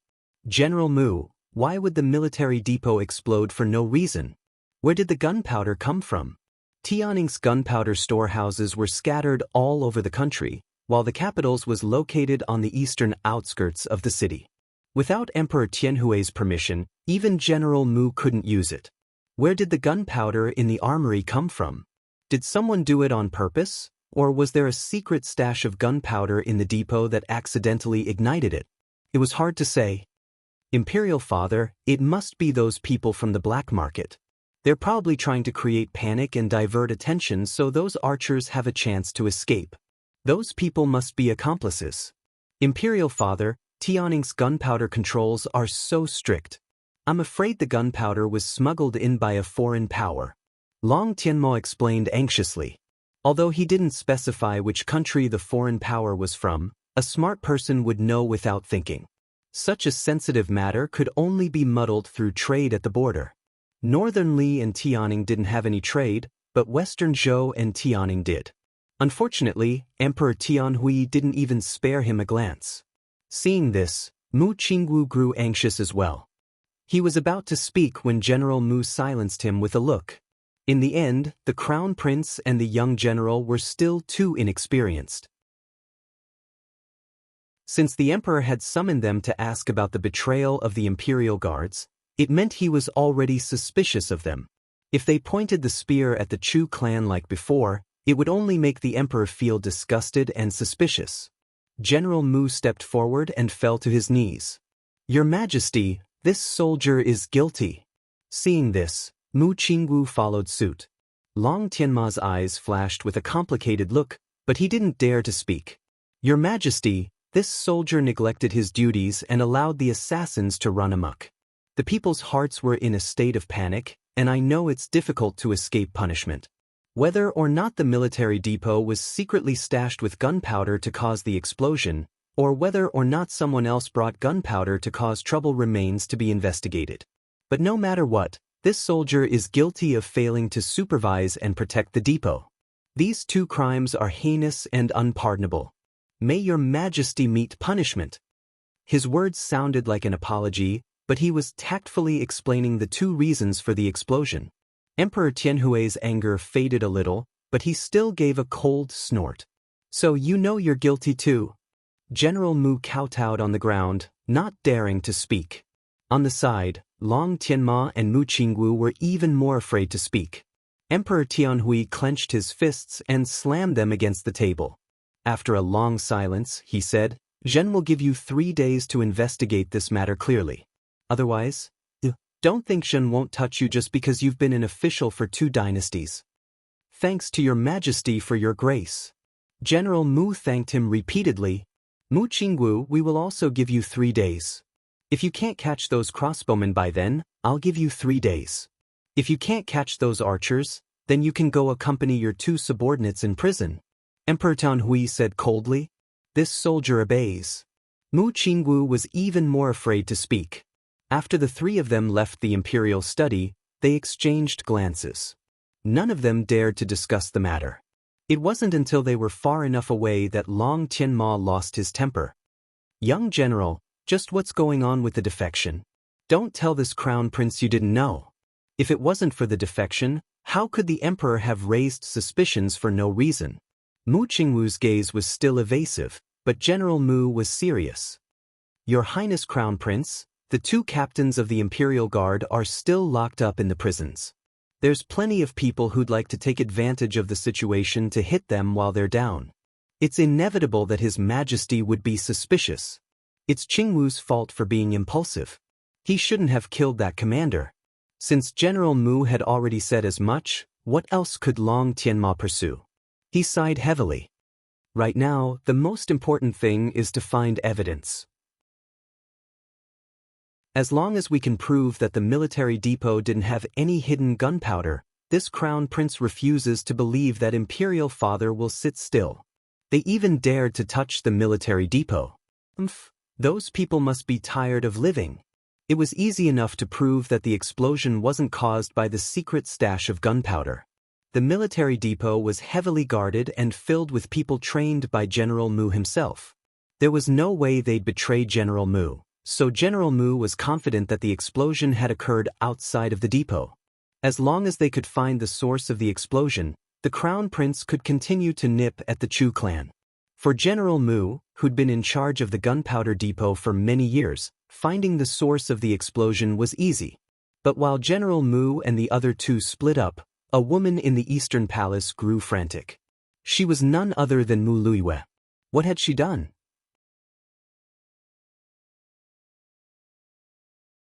Chapter 496. At this time, everyone in the palace was in a state of panic because of the explosion. However, Mu Luiyue was more anxious than anyone else. When she first married into the Eastern Palace, she often paced back and forth at the palace gates in the middle of the night, hoping that her husband would return. Later on, she waited until she lost all hope and never waited again. However, tonight, she was pacing back and forth at the palace gates again. She was waiting for the old nanny who had been sent out to scout for information. Why would the well-trained and disciplined imperial army betray the emperor? Why would Mu Qinggu be so rash as to kill that young commander? Why would Mu Qinggu avoid the crown prince's questions? It was because that young commander had been promoted from the Mu family's army to the imperial army. When he was in the Mu family's army, he was often ordered around by Mu Luiyue. Even if he was punished several times, he was still willing to endure. It was because he liked eldest Miss Mu. He was loyal to General Mu's household, but his betrayal was ordered by Mu Luiyue. As the saying goes, even heroes have a weakness for the charms of a beautiful woman and femme fatale. Even the imperial army couldn't kill Han Yunxi. How could Mu Luiyue not be anxious? She was waiting for the results of this explosion. The entire palace was noisy. Everyone was discussing tonight's explosion. Only the Eastern Palace was extremely quiet. Not long after Mu Luiyue married into the Eastern Palace, the Crown Prince no longer lived in the Eastern Palace. Unless he came back occasionally, he would not be seen most of the time. Most of the servants in the Eastern Palace were also removed. In a sense, this place was a cold palace. Mu Luiyue was about to go crazy from waiting in this empty silence. Finally, the old nanny returned. Mu Luiyue rushed over and hugged her. "How is it? How is it? Is that slut dead?" Unexpectedly, the old nanny was about to cry. "Your Highness, we were deceived." "Deceived? What do you mean by deceived? I'm asking you if that bitch Han Yunxi is dead or not." Mu Luiyue was completely blinded by hatred. She was so anxious that she flew into a rage. "Your Highness, it was our armory that exploded. Just now, His Majesty was furious and wanted to punish old general and young general. He ordered them to investigate everything within 3 days, otherwise." The old nanny couldn't continue. She had tried to persuade Her Highness to cooperate with noble consort Chu back then. Unfortunately, she hadn't been able to persuade her. Now, the imperial concubine had been bewitched and had been completely used by noble consort Chu. What? Mu Luiyue was dumbfounded. After a while, she grabbed the old mama's shoulder and shook it hard. "What did you say? Say it again." "Your Highness, it was our armory that exploded. It wasn't the Duke of Qin's residence that exploded." "How could this be? Did you hear it wrong?" Mu Luiyue's face turned pale. She couldn't believe what she had just heard. "It can't be wrong. Your Highness, what do we do now?" The old mama was scared out of her wits. She was worried about the great general and young general's situation, but Mu Luiyue was more concerned about Han Yunxi's life or death. How could she know the severity of the black market gunpowder case? How could she have the skills to see the current situation clearly? In her childish mind, her father was so powerful that what could the emperor do to the Mu family if something happened to the armory? Not long after the black market explosion, Chu Qingge had come to find her to discuss murdering Han Yunxi. Chu Qingge had said that it was better to kill a bitch like Han Yunxi by the roots than to plot against her. She agreed with Chu Qingge's ideas too much and gave her plenty of suggestions, but Chu Qingge had rejected all of them. In the end, Chu Qingge had brought up Duan Mu Yao, saying that she was His Highness Duke of Qin's junior sister and had ways to lure him away. As long as he wasn't present, it would be easy to kill Han Yunxi. Chu Qingge had said that the Imperial Guards were only spares that would be used as a last resort. Moreover, she'd make sure nothing went wrong and silence the witnesses. She wouldn't blow the matter up. Everything had gone according to plan, but who knew that her big brother would rush back as soon as he returned to the city? By the time His Highness Duke of Qin found Han Yunxi on his way back, Chu Qingge had found her again and said that Han Yunxi had gone to the Han estate. She was plotting a plot to blow up the Han estate. First, she could kill Han Yunxi with the explosion. Second, she could smear the black market gunpowder case on the Han family and accuse them of hiding gunpowder for themselves. Chu Qingge had said that the gunpowder was outside the city. Now that the gates were all shut, it would be difficult to get in. She needed the Mu family's command token. The Mu family's command token was her proof of entry into the army barracks. Her father and older brothers were both soldiers, so she'd spent a lot of time in and out of the barracks. Naturally, she had her own token. The guards at the gates were the Imperial Guards. With her command token, it was possible for them to make things easier for her. She was afraid that the guards wouldn't agree, so she'd given them both a token and a token. Now it looked like Chu Qingge hadn't used the token to smuggle the gunpowder into the city, but had taken them to the military depot instead. Esteemed Wang Fei, noble consort Chu isn't at ease. She wants to harm General Mu's estate and the Eastern Palace. We've committed a heinous crime, so what should we do? The old mama sobbed. What are you crying for? My father's there to protect her. We won't die.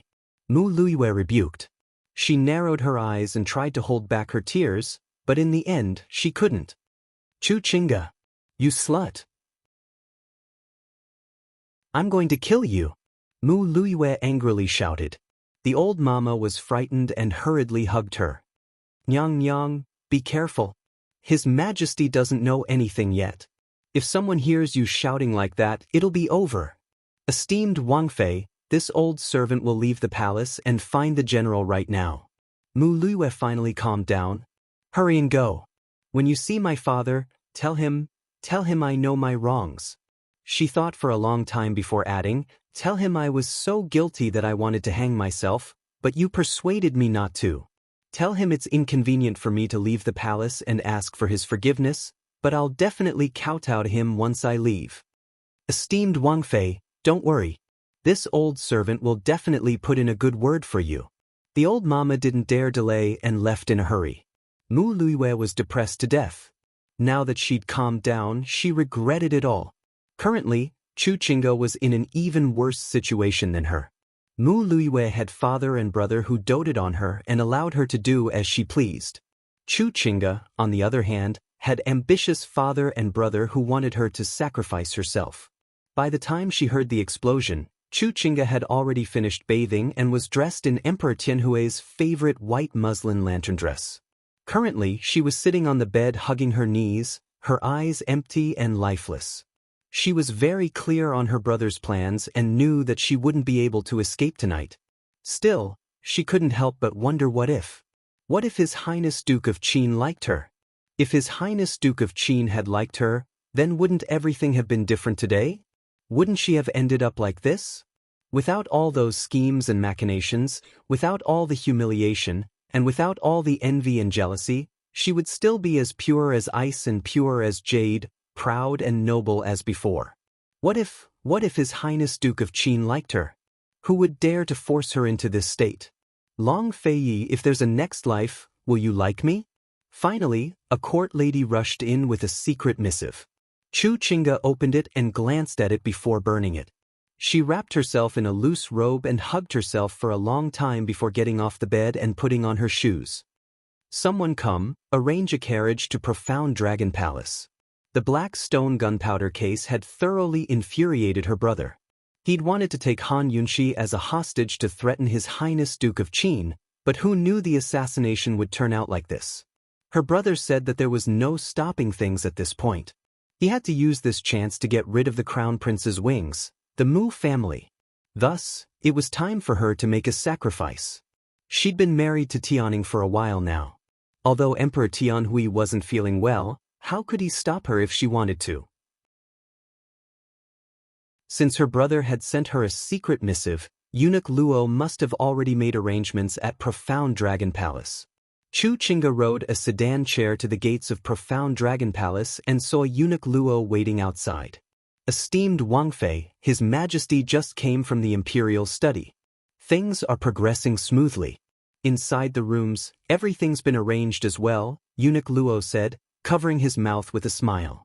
His smile was an eyesore to Chu Qingge, but she remained calm. Since she'd already come this far, her heart should be as still as water and as dead as ashes. With Eunuch Luo's words, Chu Qingge knew that the emperor had grown suspicious of the Mu family today. Naturally, Eunuch Luo was behind the emperor's sudden summons to the Mu family to ask about the betrayal of the imperial guards. Her older brother had said that the emperor had his suspicions about the Chu clan as well. She had to have Eunuch Luo stir things up first before she whispered in his ear. That way, Emperor Tianhui wouldn't be so wary. Chu Qingge personally carried a bowl of ginseng soup she'd prepared beforehand and strode inside. Currently, Emperor Tianhui had just finished bathing and was drinking tea with only a robe draped over his shoulders. After resting for a while, it would be time for morning court. Emperor Tianhui gave a start at the sight of Chu Qingge. Her robes were open to reveal a pure white lantern dress that fell to her chest. Her cold and aloof temperament matched with this kind of clothing actually didn't feel out of place. She had an otherworldly coldness, but also an insufferably arrogant coldness. Emperor Tianhui loved nothing more than this woman's aloof demeanor. What he truly liked was conquering it. Although he was on guard against this woman from the Chu clan, Emperor Tianhui still couldn't stop his heart from throbbing. He stroked his beard and smiled. "Beloved consort, you're up so early today?" Chu Qingge saw the wretched look in Emperor Tianhui's eyes, but forced herself to ignore it. She offered up the ginseng soup and asked, "Qinxie came to disturb you. Isn't your majesty angry?" "Beloved consort, did you make a special trip to disturb me?" Emperor Tianhui asked with a grin. "Something so big happened last night. The Empress Dowager was afraid that your majesty would overwork himself after a sleepless night, so she ordered Qinxie to deliver ginseng soup," Chu Qingge replied neutrally. Emperor Tianhui grew curious. "Why would the Empress Dowager let you come?" The Empress Dowager and noble consort Shui viewed Chu Qingge as a formidable foe. Emperor Tianhui was well aware of that fact. No one else dared to come, I suppose. The explosion was so loud that it must have happened in the capital. They were afraid that the emperor would get angry and scold them if they came. Chu Qingge spoke bluntly without fear of offending anyone. In truth, the Empress Dowager hadn't let her come at all. But Emperor Tianhui believed her words. Not only that, but he'd even let his guard down. He looked Chu Qingge up and down before his gaze unconsciously rested on her low collar. He gave it a long look before patting the spot next to him with a grin. "Since beloved consort isn't afraid of being scolded, then come over. Your majesty should hurry and drink the ginseng soup so Qinxie can report back to the Empress Dowager. It's getting late, your majesty should be in morning court by now." As Chu Qingge spoke, she bent down to pick up the ginseng soup. Her collar hung low, revealing a hint of spring in and out of sight, making for an alluring sight. Seeing this, Emperor Tianhui couldn't help himself. He suddenly scooped her into his arms and held her tight. Eunuch Luo had long placed bewitching drugs in the incense burner. Add that to Chu Qingge's good intentions, and there was no way Emperor Tianhui could resist her.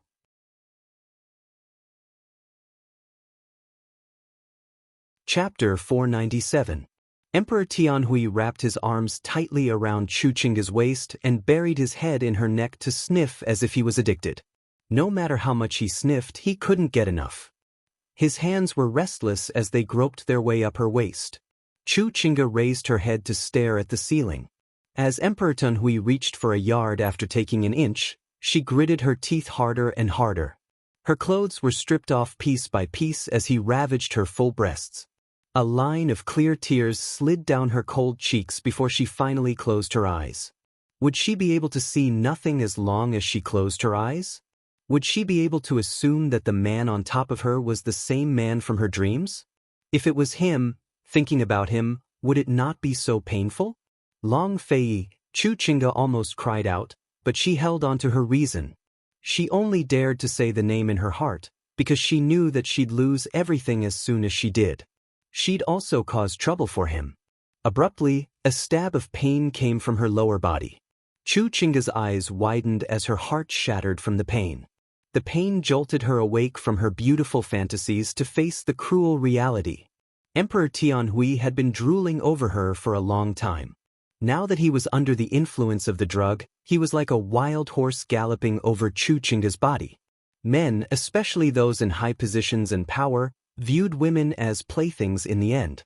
No matter how much they liked a woman, that was all. When their lust flared up and they couldn't hold back their urges, they only cared about enjoying themselves to the fullest. Who cared if you lived or died? Thanks to a certain imperial physician, Tianhui had already been a vegetarian for 2 months. Now that he'd started eating meat, he was like a ravenous wolf, a tiger, or a leopard. That morning, Chu Chinga's soul had been ravaged to pieces. After Emperor Tianhui fell asleep, she was like a rag doll whose soul had been sucked out of her.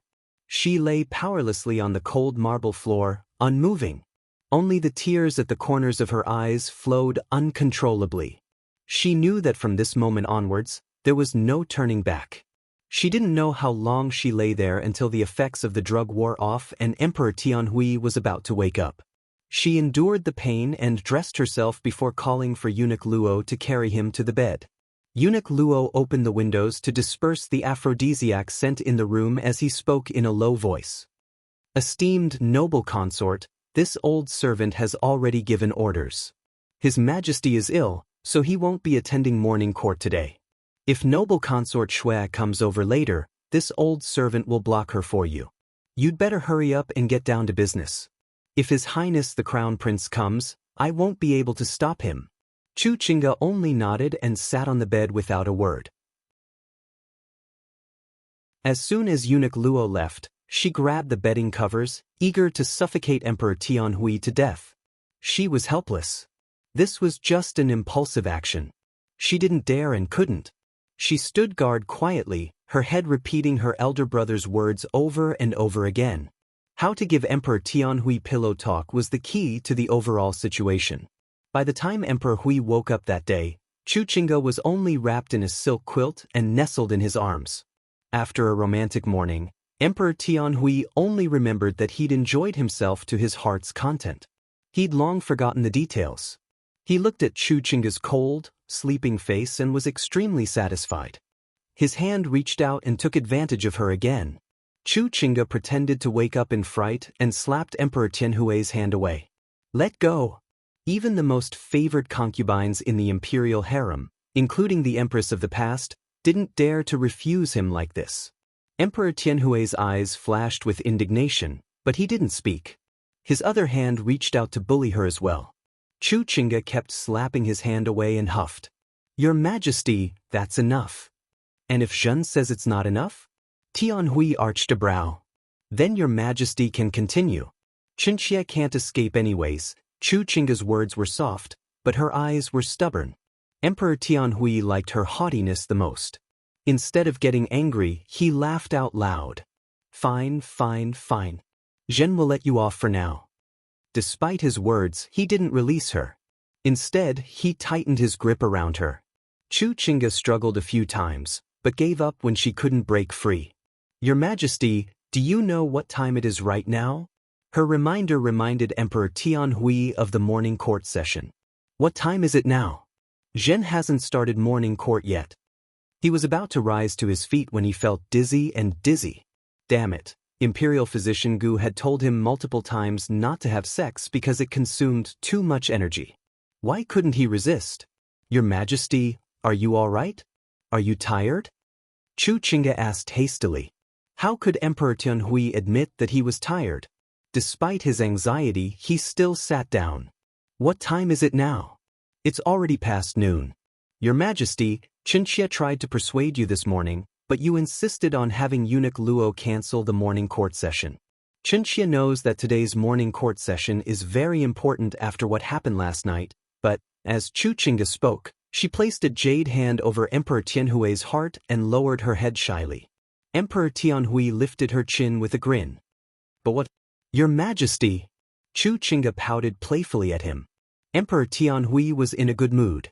A complicated look flickered past his eyes as he probed, "Beloved consort knows about what happened last night as well?" The explosion was so loud that it must have happened somewhere in the capital, Chu Qingge replied. About that, what does beloved consort think? Emperor Tianhui probed again. Someone was secretly hiding gunpowder. As Qinxie sees it, there's an 80% chance that it's related to the crossbow archers who tried to assassinate Qin Wangfei. Perhaps they were trying to create chaos so they could escape. Chu Qingge's words were exactly the same as the crown prince's. Emperor Tianhui was surprised. He thought this woman would speak up for the Chu clan. Secretly hiding gunpowder? How could gunpowder be so easy to get? Emperor Tianhui gave a cold snort. Chu Qingge didn't think so. The gunpowder is all in the hands of the military. How could it be hard to get? Emperor Tianhui assumed that Chu Qingge would seize the chance to trample on General Mu's estate, but she scooted by his ear and murmured, "Your Majesty, Qinxie will tell you a secret. Qinxie came into contact with gunpowder before I married. Actually, the military's control over it isn't so strict." Now Emperor Tianhui was even more surprised. This woman dared to say such things to him? Wasn't she afraid that he'd suspect the Chu clan? Or perhaps the Chu clan hadn't done anything at all, so they weren't afraid of suspicion. Looking at the beauty's magnanimous eyes, Emperor Tianhui recalled how the crown prince and Mu Qingwu had been insinuating insinuations against the Chu clan without any proof. Beloved consort, then as you see it, which military group did the gunpowder come from? Emperor Tianhui asked next. Your Majesty, you can eat carelessly, but you can't speak carelessly. Qinxie doesn't dare to speak carelessly about such an important matter.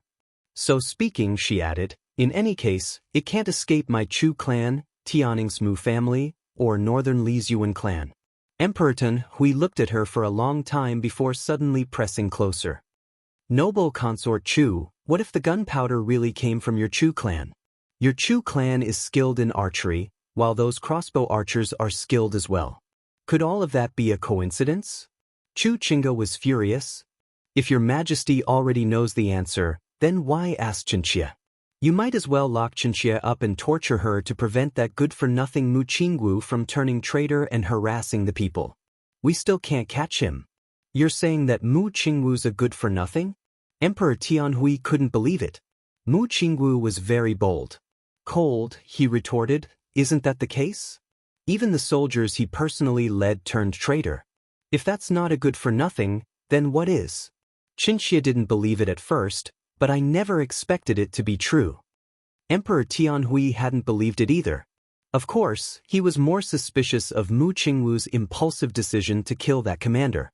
In some ways, such actions were meant to silence witnesses. Emperor Tianhui looked at Chu Qingge. Although he didn't probe any further, the scales in his heart had tilted to one side. Still, he kept all of this to himself. Ever since the gunpowder incident at the black market, he hadn't expressed his stance on the matter to anyone. He was still observing the situation and weighing the pros and cons. After all, this incident threatened the safety of the capital. In other words, it was a threat to his throne, so he had to be extremely cautious. There were still 3 days left. He wanted to see what kind of explanation General Mu had for the explosion at the military depot. Seeing Chu Qingge's alluring figure, Emperor Tianhui almost wanted to spoil her again. Unfortunately, he didn't have the strength to do so. After teasing her for a bit longer, Emperor Tianhui allowed Chu Qingge to leave. As soon as she left the profound dragon palace, she ran into noble consort Shui, who was waiting outside. So it was noble consort Chu. In broad daylight, this consort was wondering who had such great ability. Noble consort Shui didn't finish her sentence, but her words were full of sarcasm. Without a doubt, she was mocking Chu Qingge for her shameless actions in broad daylight. Chu Qingge had just finished putting on an act in front of Emperor Tianhui and was exhausted. Her heart was filled with bitterness, so the humiliation made her want to cry. She gave noble consort Shui a cold look before turning to leave. Noble consort Shui gave eunuch Luo a meaningful look before realizing something. She quickly left for the Empress Dowager's palace. Chu Qingge was probably behind the emperor's absence from morning court. If the emperor showed favor at a time like this, it'd be disadvantageous for the crown prince and the rest. As soon as Emperor Tianhui opened his mouth, the harem would be filled with infighting. But Emperor Tianhui's health was far worse than expected. He rested for a long time before taking another dose of medicine to recover his strength. As soon as he reached the imperial study, he didn't even bother with the memorials he'd received that morning before issuing orders. Pass on Zhen's verbal decree to summon the Duke of Qin into the palace. Qin Wangfei too should be summoned.